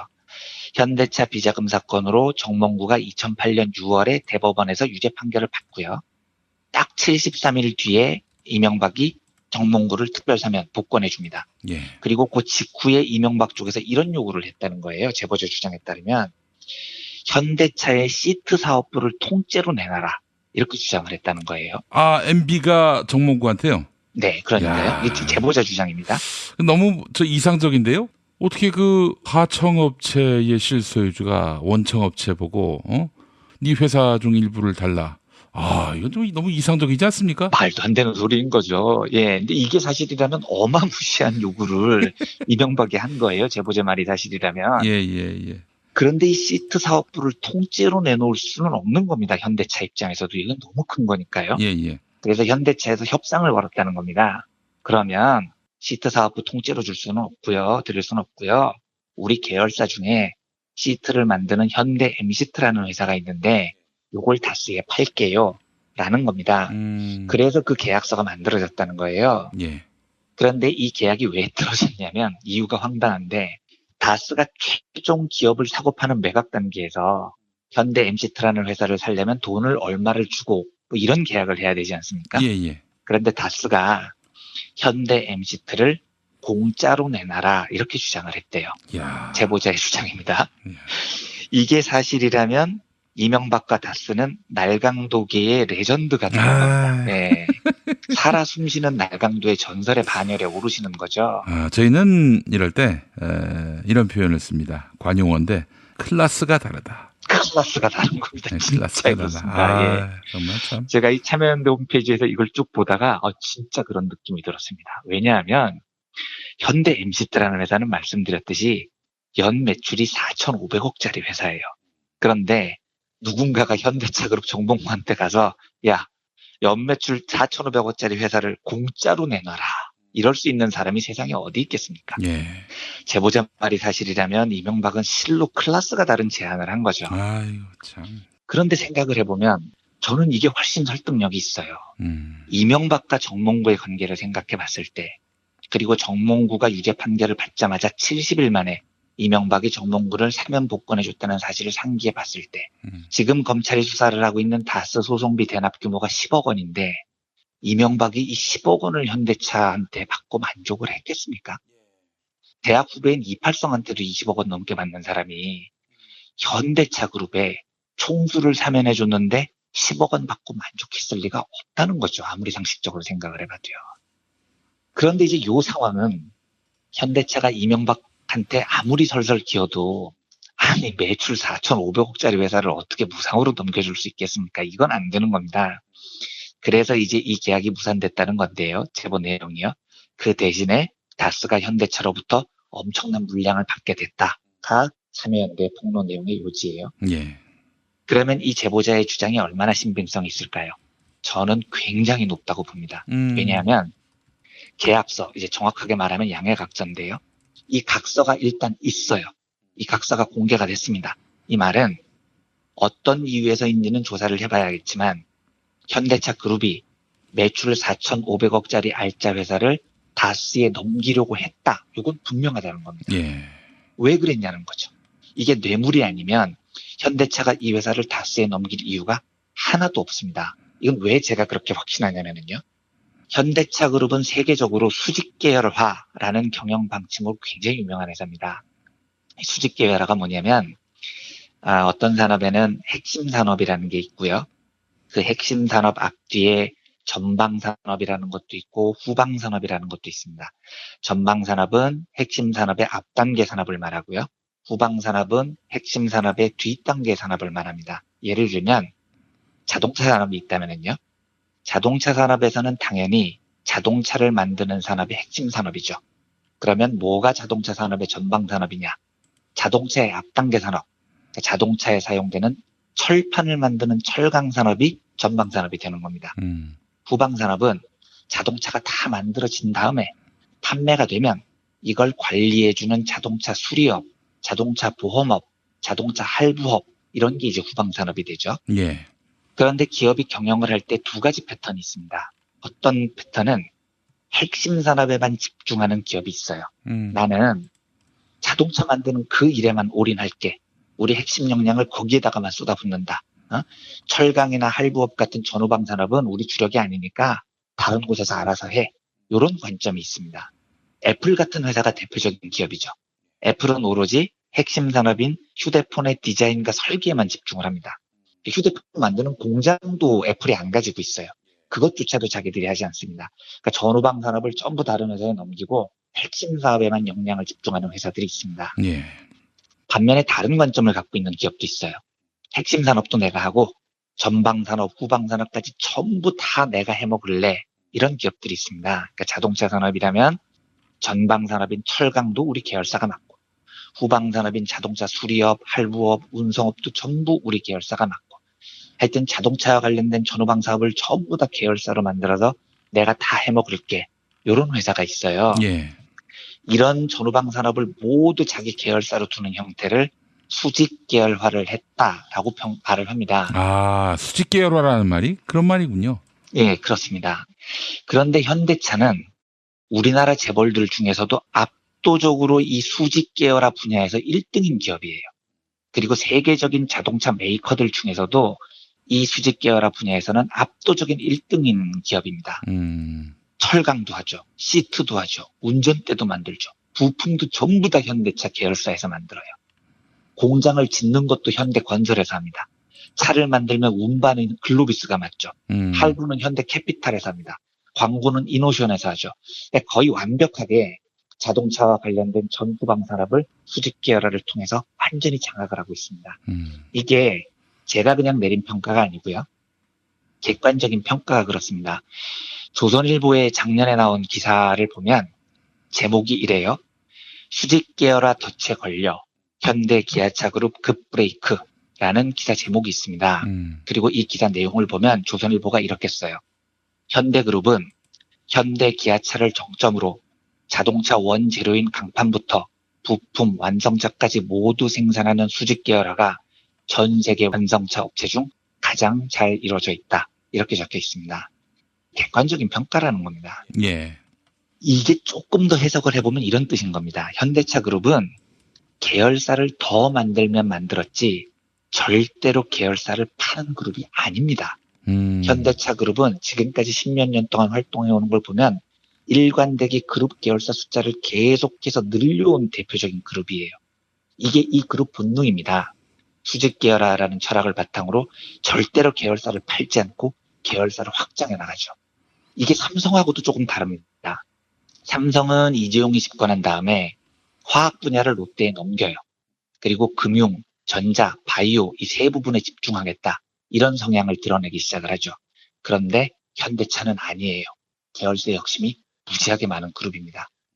그런 현대차가 갑자기 연매출 4,500억짜리 시트 만드는 회사를 팔려고 했다는 거예요. 양해각서까지 썼다는 겁니다. 왜 그랬겠습니까? 이게 이명박과 아무런 연관성이 없이 자발적으로 회사를 팔려고 했다는 건 불가능한 일이라는 거죠. 예. 그래서 저는 이 거래 시도 자체가 정몽구와 이명박의 뇌물 거래의 일환이었다고 보는 공익제보자의 말을 굉장히 신뢰하는 겁니다. 그러면 그게 뇌물의 한 시도였다면 이제 봐야 될 것은요. 적어도 정몽구와 이명박 사이에 오가는 뇌물의 규모를 상상해 볼 수 있는 거예요. 이건 절대로 다스 소송 비용 10억 원 대납 이 정도 규모일 리가 없다는 겁니다. 이팔성한테도 20억을 받아가는 이명박이 국내 2위 재벌이자 자기하고 현대건설에서 아삼육을 맞췄던 정몽구를 사면해주는 대가로 10억 원만 요구를 했을 리가 없다는 거죠. 공익제보자의 말을 믿는다면 적어도 이 거래에서 이명박이 요구했던 건 연매출 4,500억짜리 기업을 공짜로 내놓으라는 거였어요. 그러면 이걸 기반으로 상상의 날개를 펴보는 겁니다. 이걸 낱낱이 뒤지면 정몽구와 이명박의 거래가 이제 나중에 나오게 된다면 제 상상은요. 그 뇌물의 규모는 최소한 수백억에서 1,000억 근처로 왔다 갔다 했을 가능성이 매우 높다는 게 제 상상입니다. 예. 물론 이건 참여연대 폭로 단계고요. 참여연대는 이 폭로를 바탕으로 정몽구와 이명박의 유착에 대해서 검찰이 심도 깊게 수사해달라는 요청을 해놨습니다. 이 요청이 받아들여져서 차후에라도 이 분야에 대해서 수사가 깊게 진행되면 다른 재벌들과 이명박과의 거래 규모도 짐작이 되게 될 겁니다. 이건 10억, 20억 이런 게 아니라는 거죠. 4,500억짜리 회사를 공짜로 내놔라 이런 요구가 나왔을 정도니 재벌들과 이명박과의 유착은 거의 천문학적인 돈이 오갔을 가능성이 높아 보일 수 있다는 상식을 우리가 가질 수 있는 거죠. 오늘 이명박이 검찰에 소환이 되는데요. 시작에 불과할 겁니다. 부디 검찰이 지금까지 나온 혐의를 잘 파헤치는 것도 중요하지만 상식적으로 너무나 의심스러운 정몽구와의 유착도 심도 깊게 파헤쳐서 정의가 정말 바로 서는 그런 나라가 되기를 간절히 소망합니다. 그런 차원에서 오늘은 정몽구와 이명박의 거대한 유착 가능성에 대해서 참여연대의 폭로를 소개를 해드렸습니다. 예. 자, 이원배 기자님, 한국 재벌 흑역사 상권 하권, 이 책을 산 사람에게는 영생의 축복이 내려진다는 뭐 그런 농담이 있습니다. 예. 네. 자, 그래요. 이원배 기자님 오늘 말씀 잘 들었습니다. 네, 감사합니다. 최저임금, 꼼수, 불법, 신고하세요. 최저임금 올랐다는데 내 월급만 안 올랐네. 신고하세요. 민중당 최저임금 119 운동본부. 상여금을 기본급에 포함시킨다고? 신고하세요. 민중당 최저임금 119 운동본부. 근로시간 줄이기, 식대 기본급에 끼워 넣기. 신고하세요. 070-5118-2119 카카오톡 검색창에 최저임금 119 운동본부를 검색하세요. 최저임금 지키는 민중당. 야, 너 홍어 판다 그랬지? 팔지. 근데 홍어가 진짜 그렇게 몸에 좋아? 아니, 끝내준다니까. 우리 엄마 관절염인데? 홍어. 나 숙취는? 홍어. 마누라 다이어트는? 홍어. 큰이모 변비? 홍어. 작은 형 소화불량은? 홍어. 여동생 피부? 홍어. 큰 누나 주름? 홍어. 명절 때 선물은? 홍어라니까. 근데 비싸지? 열라 싸고 열라 맛있는 홍어가 있다니까. 어디? 알싸한 홍어. 1599-6456.com 혹은 1599-6456 전화 주문도 가능합니다. 골반 잡자 바로 잡자 바디로직, 허리 통증 바로 잡자 바디로직, 몸매 교정 바로 잡자 바디로직, 자세가 좋아지는 골반 교정 타이즈 바디로직. 검색창에 골반 교정 바디로직. 삐딱한 남성 골반, 허리에도 역시 바디로직입니다. 바디로직의 효과를 못 느끼셨다면 100% 환불해드립니다. 자세한 환불 조건은 홈페이지를 참조하세요. 이제 목요일 방송분 함께 하시겠습니다.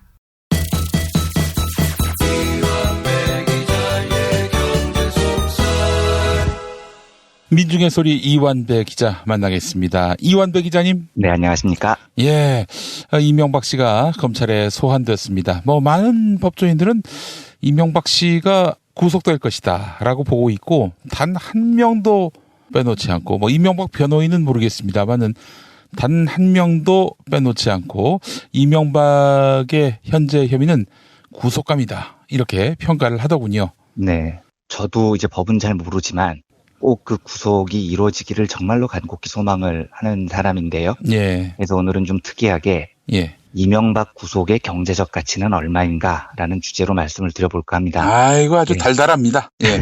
사실 저는 무슨 일이 벌어질 때마다 경제연구소 같은 곳에서 경제 유발 효과가 몇백억이다 이런 소리를 안 좋아하거든요. 예. 그 보고서 보면 대부분이 헛소리인 경우가 많습니다. 예를 들어서 2015년에 부총리였던 최경환이 8월 14일을 휴일로 지정하면서 대체 공휴일 효과를 1일당 금액으로 따지면 1조 3천억 원이다. 이런 헛소리를 한 적이 있어요.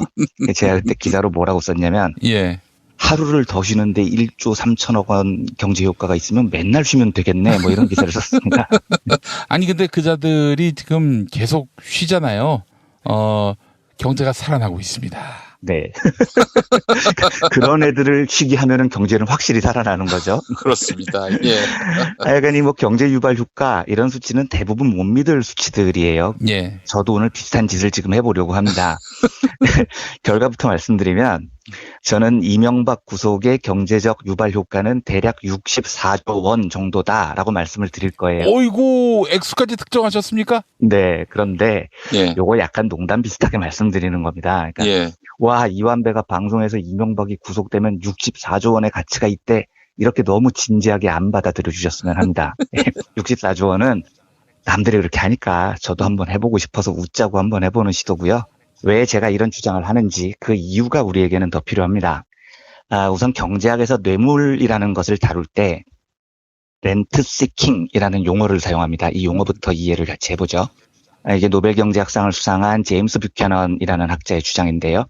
뷰캐넌은 공공선택 이론이라는 경제학으로 유명해진 학자입니다. 저는 이 학자의 결론에 동의하지는 않아요. 그런데 전제에는 귀담아 들을 대목이 있습니다.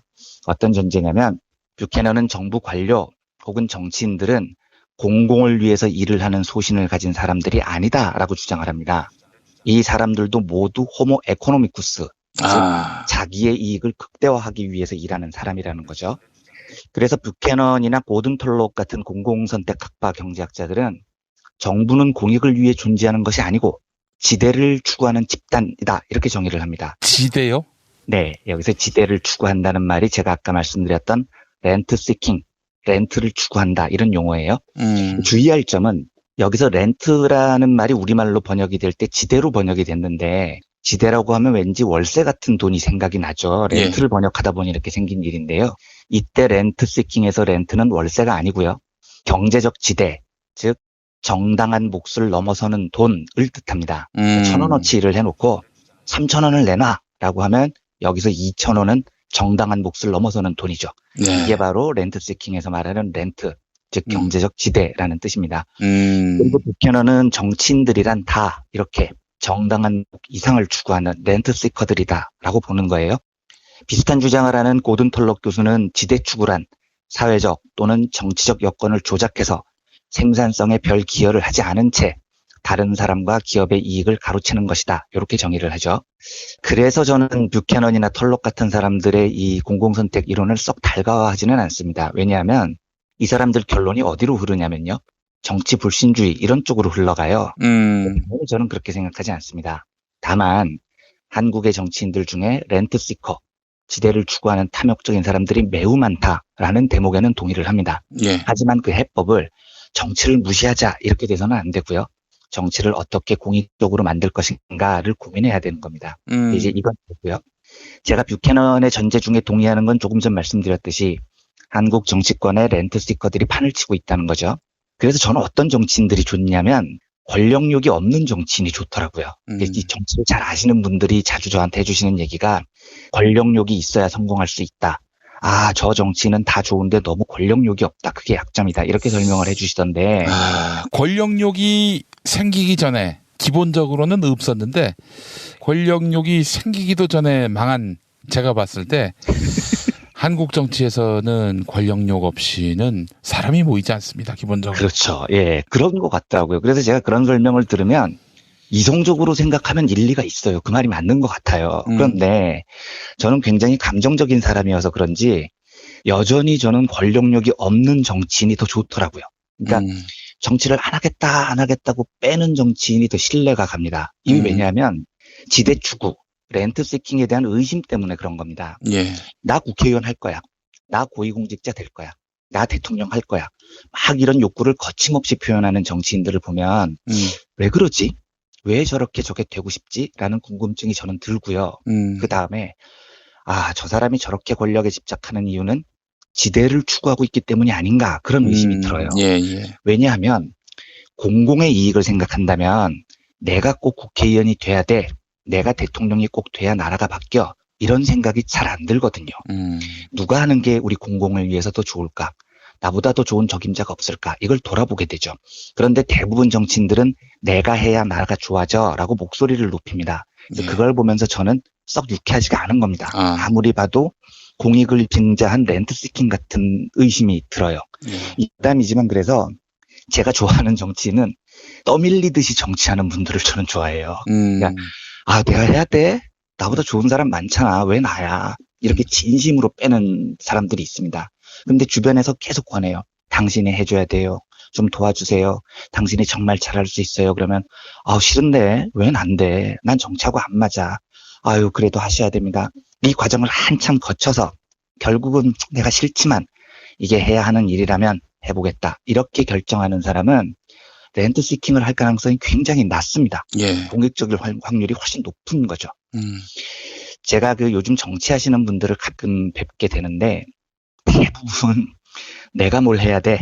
나만이 할 수 있어. 이 에고가 너무 강하더라고요. 예. 그래서 제가 정치하시는 분들을 잘 가까이 못하는 겁니다. 그런데 제가 최근에 만났던 정치인 중에 이 사람 참 좋다 하고 느낀 분이 누구냐면 최경환. 아닙니다. 그럴 리가 있습니다. 본 적도 없습니다. 그 사람은. 권성동. 예. 뭐 누군지 이름도 기억하고 싶지 않은 사람들이고요. 그분이 누구였냐면 조응천 의원이었어요. 조응천 의원. 예. 제가 작년에 남양주에 강연을 갔다가 조응천 의원을 딱 한 번 뵙고 대화도 뭐 한 3마디 이렇게 나눈 게 답니다. 아마 이분은 저를 기억도 못 하실 거예요. 근데 제가 이분이 왜 좋았냐면 이게 좀 민망한 이야기인데 강연을 마치고 화장실에서 소변을 보는데 이제 조홍천 의원이 옆에 오셨어요. 그래서 같이 지퍼를 내리고 이를 보는 민망한 상황이 연출이 된 거죠. 화장실에서. 근데 이분이 너무 소탈하시더라고요. 이웃집 아저씨 같은 느낌이었습니다. 근데 제 경험상 국회의원이 그러기 정말 쉽지 않거든요. 우리나라는 국회의원의 권력이 너무 강해서 그 소탈함이 본성이 아니면 그런 행동이 잘 안 나옵니다.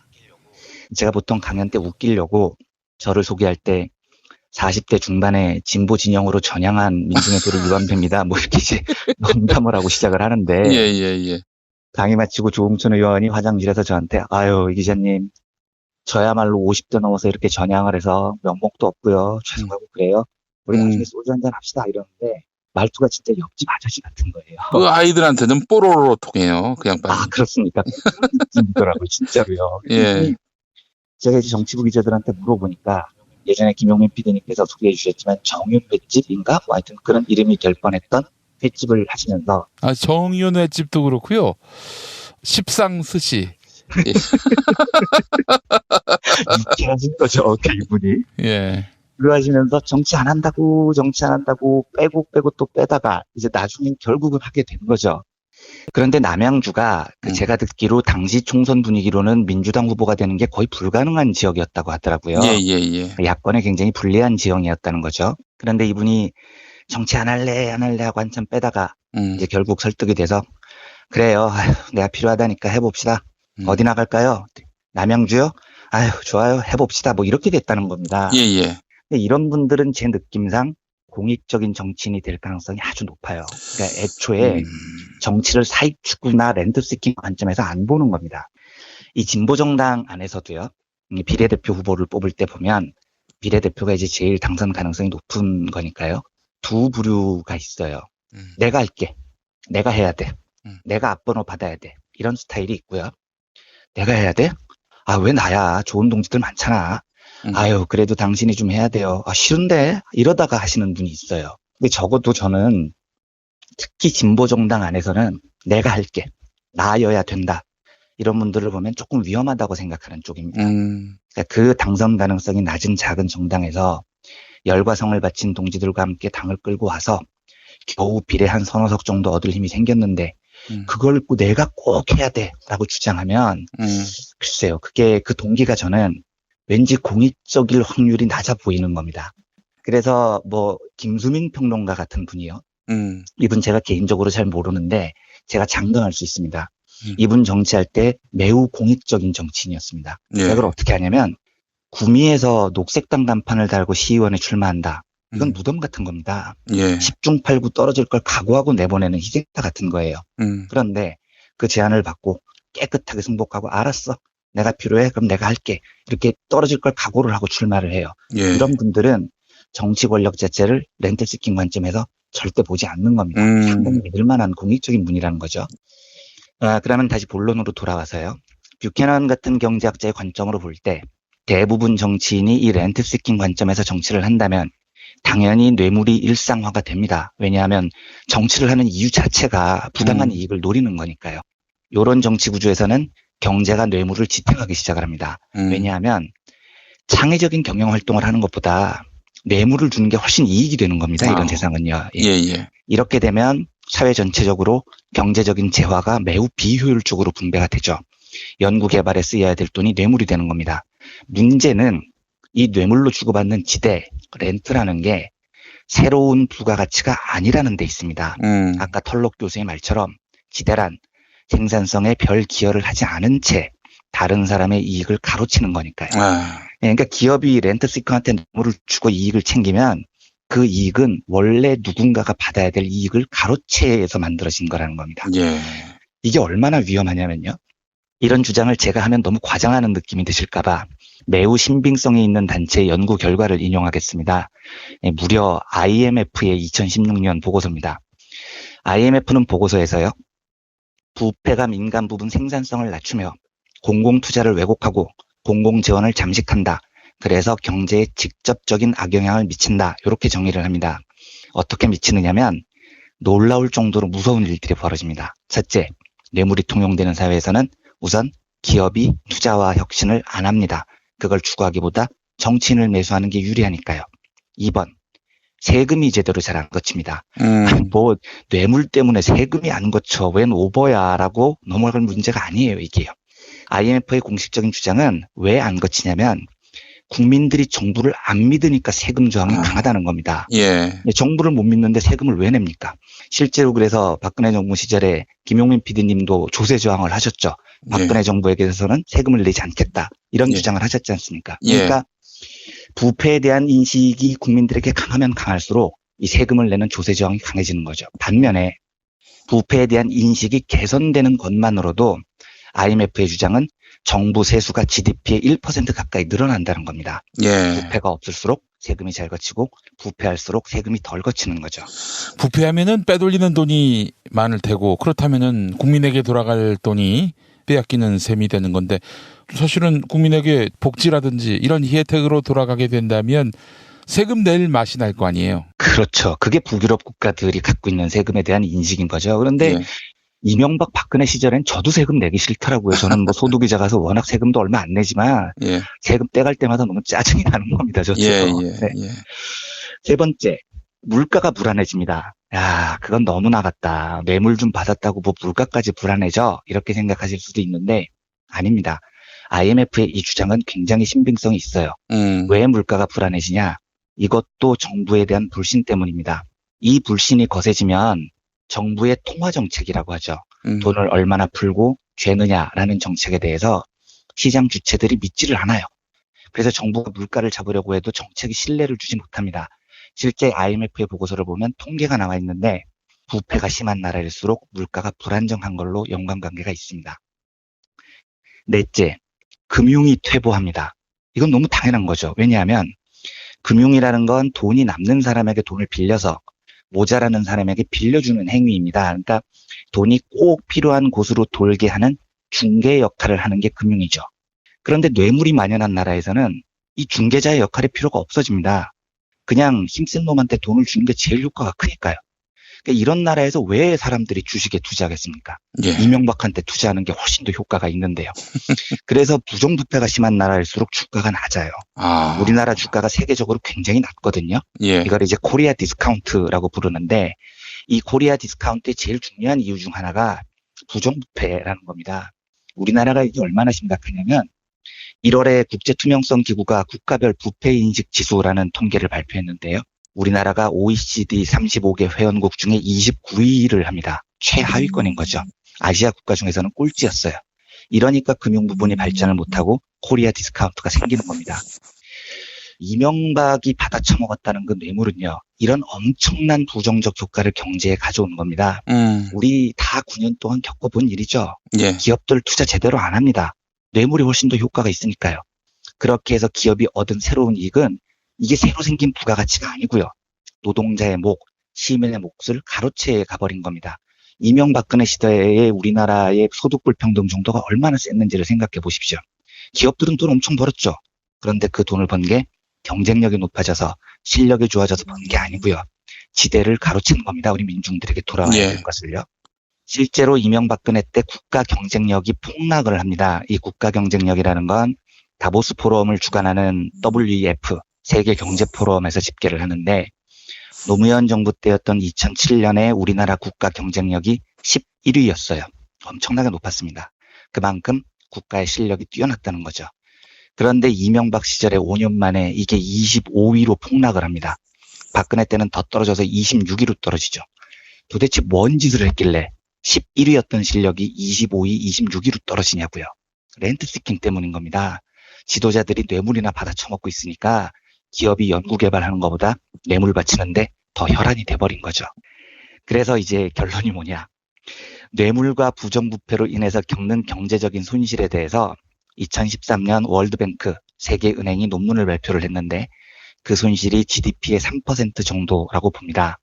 WEF 세계경제포럼은 이 수치를 5% 정도로 봐요. 뇌물로 인해서 입는 국가적 손실이요. 그럼 이제 농담 비슷하게 이명박을 구속시키는 일의 경제적인 효과를 추산해 보겠습니다. 네, 우리나라 GDP가 1,600조 원 정도 되거든요. 그런데 이명박을 구속시키고 렌트시커를 응징하는 관행을 만든다면요. 대한민국에서 뇌물을 받아 처먹은 정치인은 반드시 죗값을 치른다는 의식이 확산된다면요. 세계은행 기준으로 GDP의 3%, 세계경제포럼 기준으로 GDP의 5%를 회복할 수 있습니다. 3%면 48조 원, 5%면 80조 원입니다. 이러면 이제 저는 중간값을 찍는 거죠. 64조 원입니다. 그래서 제 생각에 이명박 구속의 경제적 가치는 64조 원이라는 겁니다. 다시 말씀드리지만 64조 원이라는 수치는 그냥 웃자고 드리는 이야기고요. 그만큼 대통령의 뇌물을 엄히 단죄하는 건 엄청난 경제적인 효과가 있다는 겁니다. 이 중차대한 일을 검찰이 역사적인 사명감을 가지고 잘 해내기를 진심으로 기원하면서요. 오늘은 이명박 구속의 경제적 효과라는 걸 살펴봤습니다. 알겠습니다. 이완배 기자님 말씀 잘 들었고요. 한국 재벌 흑역사 상권 하권 구매하신 분들이 많이 계신데 안 구매하면 MB입니다. MB도 안 사겠지만 MB처럼 안 사면 MB 같은 사람이 되는 거예요. 예. 그냥 그저 많은 관심 보여주시면 정말 감사하겠습니다. 예, 관심도 보여주시고 관심만 가질 게 아니라 구매도 직접 해주시기 바라겠습니다. 이완배 기자님 말씀 잘 들었습니다. 네, 감사합니다.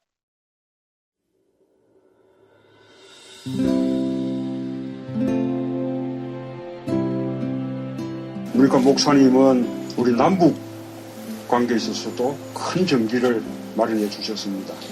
늦봄 문익환 목사 탄생 100주년.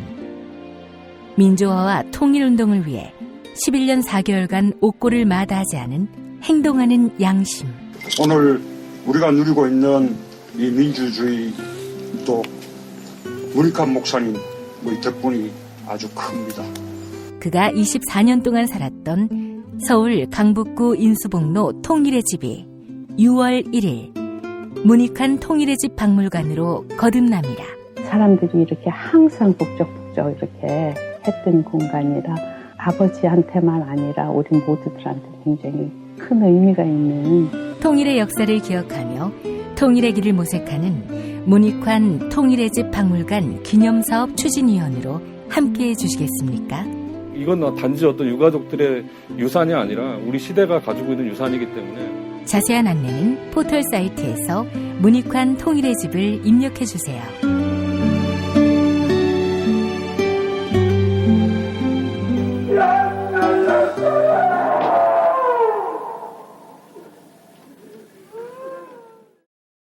도올 김용옥 선생의 마가복음 강해로 여러분을 초대합니다. 이 마가복음이라는 게 대단히 중요합니다. 왜냐하면 복음서의 원형이기 때문에.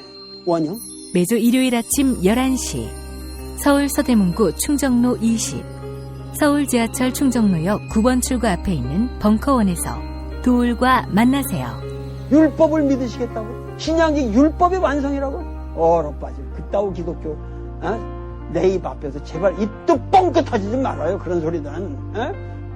벙커원 교회 일요일 예배를 겸하는 이 자리. 도울이 진리와 생명이었던 예수를 원형 그대로 복원합니다. 그 십자가를 과감하게 걸머지고 돌아가신 예수를 말하지 아니하고 믿으면 너는 금방 축복받을 일만 남았다. 이게 한국 목사들 99%의 거짓말 설교예요. 도울의 마가복음 설교는 따로 녹화 녹음되지 않으며 현장에서만 만나실 수 있습니다. 도울 선생의 마가복음 설교는 2월 4일부터 진행됩니다. 이제 금요일 방송분 함께 하시겠습니다.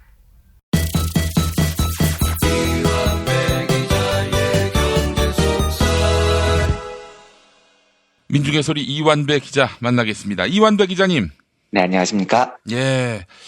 예스24를 봤는데 한국 재벌 흑역사 상권 하권. 상권이 10위, 하권이 11위. 전체 순위에서.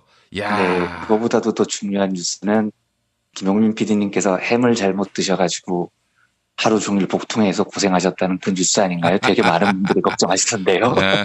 아니, 예전에 기억하시죠? 우리 이완배 기자님하고도 같이 작업했던 것 같은데 조국 현상을 말하다. 이게 전체 10위까지 찍은 기억이 납니다. 저는 햄 이야기 계속하고 싶은데요, 보통. 김용민 PD님의 건강이 진짜 많은 분들이 걱정하시듯이 몸이 혼자 몸이 아니니까 잘 건강 유지하시고 그래 주셨으면 좋겠습니다. 예, 감사합니다. 그제 이명박 씨가 이제 소환됐을 때, 저는 예상치도 못했는데, 인터넷 곳곳에서 낙곰수를 막 찬양을 하는데, 주로 이제 김어준, 주진우만 찬양을 해가지고, 당연한 거예요. 그거는 진짜 그분들이 없었다면 낙곰수는 불가능한 건데, 근데 그런 와중에 제가 복통에 걸렸다. 이걸 또 대외적으로 얘기하기가 참 민망하더라고. 내가 배가 아파가지고. 우선 일단 주진우 기자는 제가 알고요. 김어준이라는 분은 무슨 분이시죠? 아이고 세상에. 죄송합니다. 제가 사전 설명을 잘 못했네요. 예, 그런 사람이 있어요. 예, 농담이었습니다. 예. 자, 오늘 이완배 기자님하고 이제 이야기 나누기 전에 한국 재벌 흑역사 상권 하권이 이렇게 많은 사랑을 받게 돼가지고 그것도 또 상하권이 같이 동반 베스트셀러가 됐다는 점에서 한 번에 2권을 사시는 분들이 많다는 얘기 아니겠습니까? 네, 정말 감사할 따름입니다. 저희 조직 구성원들이 정말로 진심을 다해서 감사드리고 있습니다. 청취자 여러분들께요. 진심으로 감사드린다는 말씀을 꼭 전해드리고 싶습니다. 예. 하지만 아직도 안 산 사람들이 있어요. 인간인지 다시 묻고 싶습니다. 그리고 존재의 의미도 묻고 싶습니다. 네. 햄 이야기 다시 할까요? 아니. 바로 가시죠. 예. 근데 햄 이야기 오늘 상관이 조금 있습니다. 예, 제가 그래요? 일부러 그런 건 전혀 아니었는데요. 예. 오늘은 이명박 소환 등으로 좀 시끄러웠던 한 주를 마무리하면서 그런 소식에서 한 발 떨어져서 따뜻하기도 하고 생각해봐야 할 문제도 많은 식량, 굶주림 이런 주제로 브리핑을 드려보려고 해요. 예. 저 자신도 너무 몇 주 동안의 시사에 지쳐서 오랜만에 좀 이렇게 동떨어진 주제를 한번 다뤄보고 싶었습니다. 제가 이 주제를 한 보름 전부터 해보고 싶었는데 이 주제가 생각이 난 이유는 2월 28일 뉴스였습니다. 거의 관심을 못 끌었던 뉴스였지만 저는 이 뉴스가 참 좋더라고요. 네. 뉴스 내용은 한국 정부가 시리아, 예멘 등등 굶주림에 시달리고 있는 나라들을 원조하기 위해서 세계 식량 계획 WFP라고 하죠. 예. 여기 4,250만 달러, 우리 돈으로 460억 원을 공여한다. 이런 보도였습니다. 김영록 농림축산식품부 장관이 지난달 28일에 이탈리아 로마에 세계 식량 계획 본부를 방문을 했고요. 이 돈을 내기로 약속을 했다는 거죠. 이 금액은 지금까지 한국 정부가 세계 식량 계획에 지원한 금액 중에 제일 큰 겁니다. 그리고 이 돈 외에도요. 국산 쌀 5만 톤을 기아로 고통받는 개발도상국에 지원을 하기로 했습니다. 저는 매우 잘한 결정이라고 생각을 합니다. 사실 이 공동체의 복원이라는 건 공간이 넓어질수록 어려워집니다. 예를 들어서 마을 공동체 같이 좁은 지역에서는 이웃을 돕고 살자 이게 되게 쉽게 먹혀요. 예. 근데 이 지역이 마을이 아니고 도 차원으로 넓어지면 잘 안 됩니다. 얼굴 본 적도 없는 사람들이니까요. 심지어 이게 국가 차원으로 넘어가면 굉장히 외면을 받는 경우가 많습니다.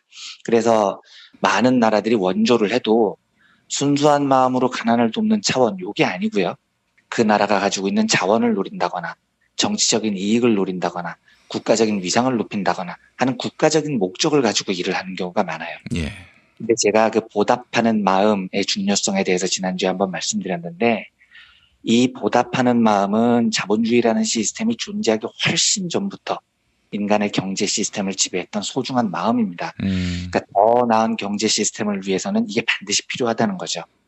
우리나라는 1984년까지 WFP로부터 자원을 받았던 나라입니다. 그러니까 1억 450만 달러 정도를 받았다고요. 1,000조 원이 넘는 돈을 지원을 받았습니다.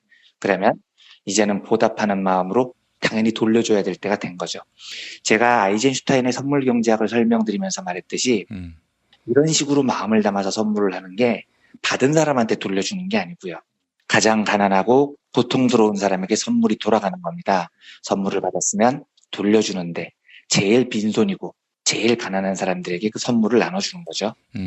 제가 이 뉴스를 보면서 제일 먼저 말씀드리고 싶은 건 시장 경제가 가장 효율적으로 자원을 배분한다라는 경제학 교과서에 나와 있는 말이 얼마나 개떡 같은 헛소리인지를 말씀드리고 싶은 겁니다. 제가 가끔 다운받아서 보는 미국 TV 프로그램 중에 The Biggest Loser라는 프로그램이 있습니다. 여기서 이제 루저는 실패한 사람이라는 뜻이 아니고요. 영어로 살이 찐다는 말을 gain weight라고 하고요. 살을 뺀다는 말을 lose weight라고 하는데 여기서 loser는 말 그대로 살을 뺀 사람이라는 뜻입니다. 그래서 The Biggest Loser라는 프로그램은 이 미국의 엄청나게 뚱뚱한 비만 시청자들을 캠프로 모아요. 그래서 다이어트를 시키는 겁니다. 그리고 6개월 뒤에 살을 제일 많이 뺀 사람을 최종 우승자로 정하죠. 그래서 우승 상금이 25만 달러입니다. 이게 미국에서 엄청 인기가 있는 프로그램입니다. 저는 시즌 13인가까지 다 봤는데 이걸 제가 왜 보냐면 운동할 때 이걸 보면 되게 자극이 돼요. 아, 나도 저렇게 열심히 운동해야지라는 생각이 듭니다. 근데 이 프로그램을 보면 출연자들 몸무게가 웬만하면 다 200kg를 넘어가요. 그래서 많은 분들이 이제 애정을 가지고 김용민 PD님을 뭐 목사들 돼지 엄마 이렇게 부르는데 저는 이런 프로그램을 즐겨봐서 그런지 김용민 PD님이 뚱뚱하다고 생각을 해본 적이 별로 없습니다. 진짜 여기에 나오는 사람들을 보면 클래스가 달라요. 덩치가 어마무시합니다. 우리나라에도 케이블에서 이런 비슷한 프로그램을 했는데 그다지 성공을 못했죠. 그런데 미국에서는 이런 프로그램이 굉장히 인기를 끕니다. 이게 이유가 있습니다. 미국은 세계에서 비만 환자가 제일 많은 나라예요. 인구의 30.6%, 3명 중 1명이 비만 혹은 과체중에 시달리고 있습니다. 2위 국가가 멕시코인데 멕시코 비만율이 24.2% 정도죠. 그러니까 미국이 이 분야에서는 아주 압도적인 1위 국가인 겁니다. 또 이제 텔레비전 예를 하나만 더 들어보겠습니다. 이건 제가 아주 오래전에 MBC에서 했던 박명수의 언더커버 보스 뭐 이런 프로그램에서 본 이야기인데요. 미국의 어떤 편의점에서는 도넛을 파는데 24시간이 지난 도넛을 전부 버리더라고요. 그러니까 유통기한이 지난 것도 아니에요. 사실 2, 3일 정도는 버틴 겁니다. 그 도넛에 설탕이 엄청 들어가 있기 때문에 이틀 지나도 얼마든지 먹을 수 있습니다. 그런데 이 편의점의 취지는 고객들에게 가장 신선한 도넛을 주자라는 거랍니다. 그래서 24시간이 지나면 도넛을 다 버려버린대요. 그러면 이제 정반대 이야기를 한번 해보겠습니다. 매우 놀라운 사실인데요. 지금 세계에는 8억 5천만 명이 영양실조에 걸려 있습니다. 8억 5천만 명입니다. 10살이 채 안 된 어린이로 한정을 하면요. 10살 미만 어린이가 5초에 한 명씩 굶어 죽습니다. 지금 이제 방송을 하면서 한 7, 8분 지났죠. 한 10분 지났다고 치면요. 이 10분 동안 120명의 어린이가 굶어 죽은 겁니다. 지금 이제 째깍 하면 한 명이 또 굶어 죽었습니다. 그런데 사람이 굶어 죽는다는 거는요. 죽는 방식 중에 그야말로 가장 고통스러운 방식입니다. 그걸 지금도 이 세상 어디엔가에 10살이 안 된 아이들이 그렇게 굶어서 죽는다고 생각을 해보십시오. 끔찍한 겁니다. 예. 실제로 매년 5,700만 명이 가난 때문에 목숨을 잃습니다. 근데 이 숫자가 실감이 나십니까? 5,700만 명이면요. 우리나라 인구보다도 많은 숫자입니다. 이 엄청난 사람들이 1년에 굶주려서 죽고 있다는 겁니다. 근데 제가 무슨 이야기를 드리려고 하냐면요.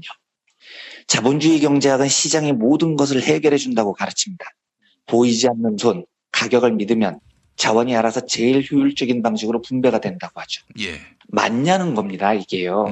이게 지금 가장 효율적인 방식의 자원의 분배라는 거냐고요. 아니, 자본주의가 원래 그런 거야. 잘 사는 사람은 능력 있으면 잘 사는 거고, 못 사는 사람은 무능력하니까 못 사는 거지. 그게 자본주의인데 뭐가 문제야? 이렇게 생각하실 수도 있죠. 그런데 제가 드리는 이야기는 그런 차원의 이야기가 아닙니다. 능력 있는 사람은 부자가 되고, 가난한 사람은 굶어 죽고, 그게 자본주의가 말하는 효율이라고 치자고요. 저는 동의하지 않지만. 예.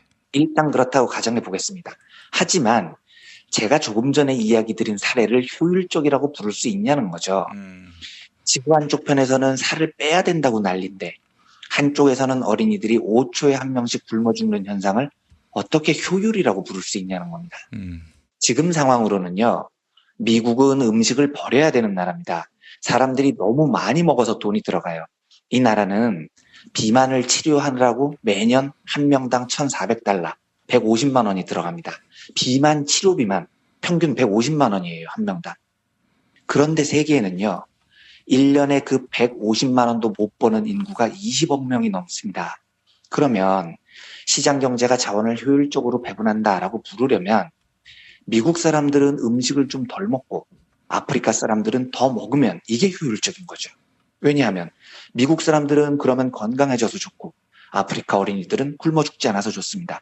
이렇게 돼야 모두가 좋아지는 윈윈이 되는 효율이라는 걸 이야기할 수가 있는 겁니다. 아프리카에서는 24시간 지난 도넛이 아니고요. 24일이 지난 도넛조차도 구경할 수가 없어서 사람들이 굶어 죽습니다. 그러면 미국이 버리는 그 도넛을 어차피 버리는 거잖아요. 아프리카 아이들에게 전해주는 게 효율인 거죠. 시장이 그 기능을 해야 비로소 시장 경제는 자원을 효율적으로 배분하는구나 라고 말할 수 있는 겁니다. 예. 실제로 시장은 어떻게 기능을 하냐면요. 정반대로 기능을 합니다. 미국이건 아프리카 나라건 모두 시장 경제에 충실하게 자기의 이익을 극대화하려고 해요. 그러다 보니 미국의 편의점은 도넛을 아프리카에 안 보냅니다. 아프리카까지 보내려면 도넛 포장하고 비행기에 실어 보내야 되니까요. 그렇게 돈 들이느니 차라리 버리는 게 훨씬 이익인 겁니다.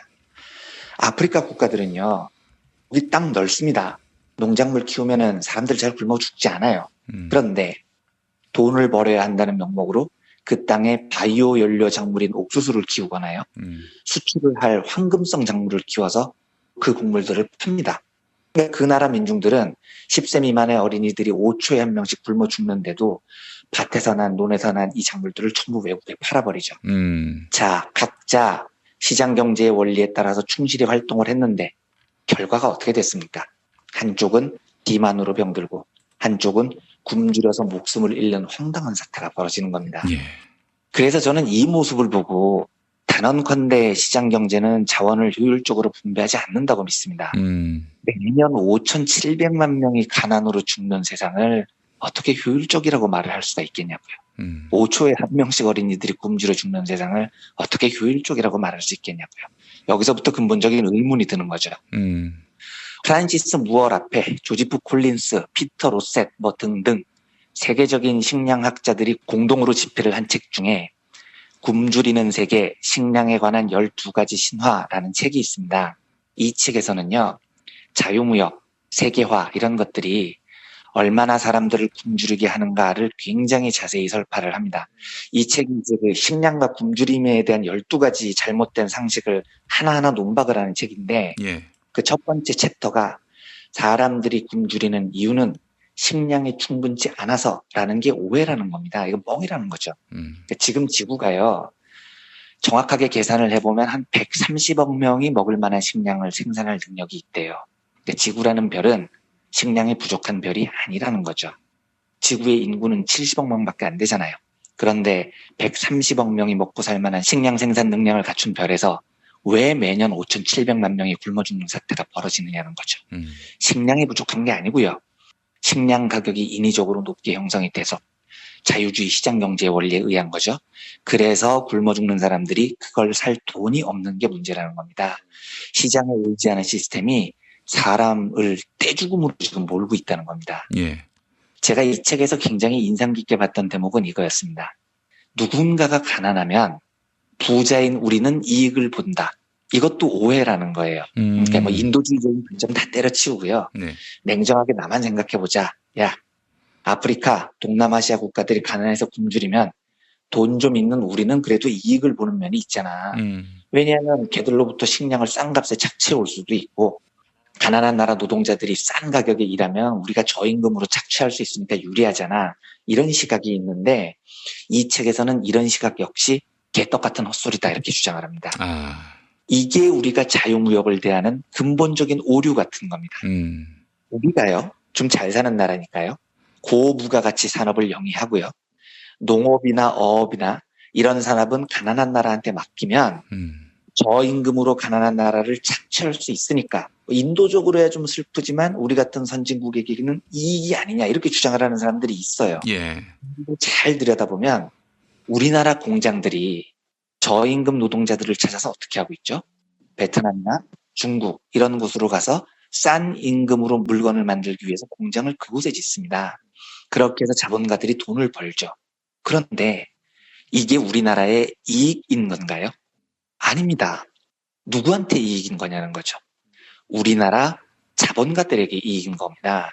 그렇게 노동력, 임금 싼 곳을 찾아다니면 자본가들이야 돈 많이 벌겠죠. 하지만 그게 대한민국 시민의 삶을 높이는데 기여를 합니까? 이명박근혜 9년 동안 신자유주의 열심히 따라해 봤잖아요. 그래서 글로벌 기업도 여러 키워봤잖아요. 그런데 왜 우리의 삶은 이렇게 개떡 같냐는 거죠. 그래서 이 책에는 이렇게 말하는 겁니다. 부자인 나라는요, 가난한 국가에서 만드는 값싼 물건을 살 수 있는 만큼 반드시 다른 방식으로 대가를 치르게 됩니다. 그래서 제3세기의 가난은 제1세기 국가의 일자리와 노동 조건을 어지럽힌다는 겁니다. 이런 거죠. 우와, 저 나라 임금 싸다. 베트남으로 몰려가자. 이러면 자본은 돈을 벌겠지만 자국의 노동자들은 일자리가 없어져요. 그러니까 자유무역과 제3세계 착취를 이익을 취하는 건 자본뿐이고요. 그 나라 노동자들은 오히려 삶이 더 퍽퍽해진다는 겁니다. 그래서 이 굶주리는 세계의 저자들은 세계 모든 나라의 노동자들이 경제적인 어려움에서 벗어나야만 선진국의 노동자들도 보호를 받을 수 있다고 주장을 해요. 그러니까 한국의 자본이 착취하기도 쉬운 베트남이나 중국으로 달려가는 게 아니고요. 베트남, 중국 노동자들에게도 정당한 대가를 치러야 할 때 자국의 일자리가 오히려 보호가 되는 겁니다. 그래서 저자들은 이때 반드시 필요한 것이 노동자들의 국제적인 연대다 이렇게 말을 합니다. 지금 한미 FTA 폐기나 재협상, 제가 다음 주에 다시 한번 자세히 말씀을 드리겠습니다만, 이 문제에 대해서 한국의 자본이나 미국의 자본이 길길이 뛰는 이유가 이거죠. 자유무역은 양국의 자본을 위한 제도이기 때문입니다. 그러니까 제가 무역을 하지 말자는 이야기가 아니에요. 또 트럼프처럼 우리도 또라이같이 보호무역을 하자는 것도 절대 아닙니다. 이 책의 저자들이 말하는 국제적인 연대는요, 세계적으로 부가 늘어나는데 이게 자본의 비대화에만 기여를 하고 있다는 거예요. 그 구조를 깨야 된다는 겁니다. 즉, 우리나라의 노동자들이 소중한 만큼 다른 나라의 민중들의 삶도 소중한 겁니다. 그래서 그들이 제대로 대접을 받아야 우리나라 민중들에게도 제대로 된 일자리가 돌아온다는 주장이죠. 자유무역을 넘어서는 호혜와 평등을 바탕으로 한 공정무역이 형성이 돼야 한다는 겁니다. 저는 우리가 이번에 한 원조가요, 이게 국가 차원으로 넘어가면 이런 말이 많이 나와요. 야, 우리도 먹고 살기 힘든데 뭐 쓸데없는데 돈을 쓰고 있어. 이런 말씀을 하시는 분들이 있어요. 그런데 그런 의식으로 이어지지 않기를 간곡히 바랍니다. 사람의 삶이라는 건 우리가 늘 배웠듯이 내가 남을 이겨야 내가 잘 살고 이런 게 아니에요. 가난한 나라 사람들을 희생하면서 우리가 더 잘 살게 되는 것도 아닙니다. 저는 대한민국이 강대국으로부터 착취당하는 나라가 아니기를 간곡히 소망하지만 반대로 우리도 가난한 나라를 착취하는 나라여서는 안 된다는 강력한 소망도 마찬가지로 갖고 있습니다. 이번에 역대 최대 규모의 원조를 한 건 물론 원조 자체가 빈곤국의 경제 구조를 바꾸는 일이 아니기 때문에 효과에 대해서는 경제학적으로 굉장히 다양한 논쟁들이 있습니다. 하지만 근본적인 마음이요. 우리가 받았으니 이제는 빈곤을 향해서 우리가 선물을 할 차례이고 그들이 사람답게 사는 게 전 세계적인 분배 구조를 제대로 바꾸는 길이고 자유무역과 시장경제가 왜곡해놓은 비효율적인 자원 배분을 바로잡는 길이다. 이런 걸 우리가 서로 합의했으면 좋겠는 겁니다. 경제 뉴스로는 사람들이 중요하게 안 받아들였을지 모르겠지만 저는 이 뉴스가 국제사회에서 또 이제 가장 우리의 역할이 커지면서 가장 빈손으로 있는 민중들에게 우리의 선물을 전할 수 있는 위치라는 사실을 새삼 자각을 하게 되면서 저 선물이 진심을 담은 선물이기를 간절히 바라는 소망으로 이제 주말을 앞두고 이 따뜻한 뉴스를 먼저 전해드렸습니다. 예, 참 해야 할 일이 많습니다. 저는 식량은 우리가 먹다 못해 남긴 것들이 지금 식량난을 겪고 있는 이들에게는 귀한 양식이다. 자원 재분배가 제대로 이루어지지 않고 있다라는 점에 그렇습니다. 네. 적극 공감을 합니다. 이걸 어떻게 좀 효율적으로 분배할 방법은 없는지 그런 생각도 들고 말이죠. 예. 정말 많은 고민이 필요합니다. 경제학적으로요. 예. 기후의 영향도 크지 않겠어요? 근데 이 책에 보면 12가지 오해 중에 기후에 대한 문제도 나와요. 예. 기후 변화나 이런 것이 식량을 모자라게 만든다라는 것도 오해라고 주장을 합니다. 그러니까 사실은 우리가 많은 사람들이 굶주리는 것에 대해서 이런저런 이유를 대는 많은 상식들이 이 책을 보면은 격파가 되고요. 제일 중요한 건 가난한 국가의 민중들을 선진국들이 수탈하지 않는 것, 그리고 그 나라의 민중들이 자기 스스로 자발적인 산업을 구성을 해서 먹고 살 수 있는 소비자가 되는 것이 제일 중요하다고 보는 관점인데요.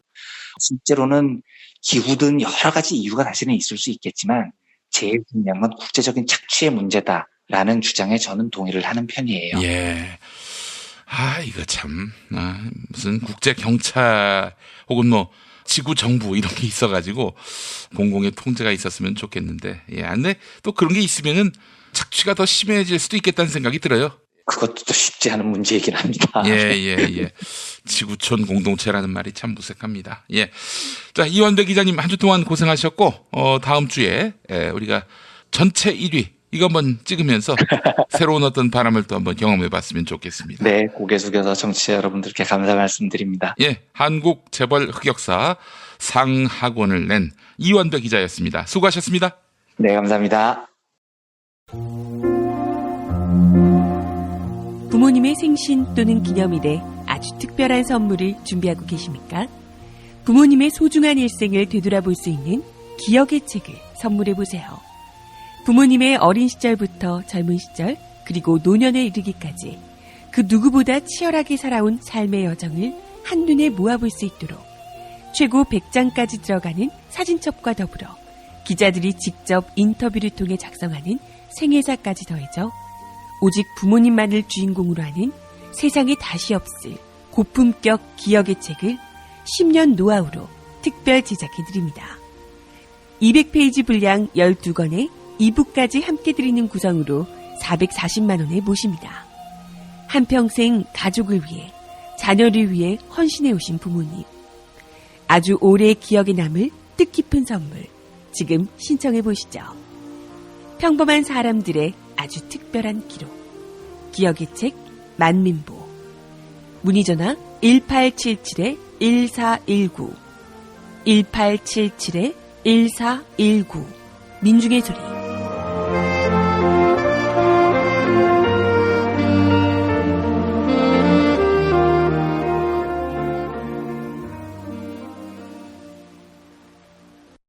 지금까지 김용민 브리핑, 이완배 기자의 경제의 속살, 주간방송 종합편과 함께 하셨습니다. 이완배 기자의 경제의 속살은 매일 아침 업데이트되는 김용민 브리핑을 통해 가장 먼저 들으실 수 있습니다. 이상으로 종합편을 모두 마칩니다. 애청해주신 여러분 감사합니다.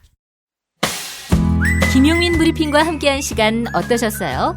다음 시간에도 보다 바르고 알차며 즐거운 정보로 여러분을 찾아가겠습니다. 팟캐스트 포털 팟빵에서 다운로드하기, 구독하기, 별점 주기, 댓글 달기로 응원해주세요. 잊지 마세요. 다운로드하기, 구독하기, 별점 주기, 댓글 달기.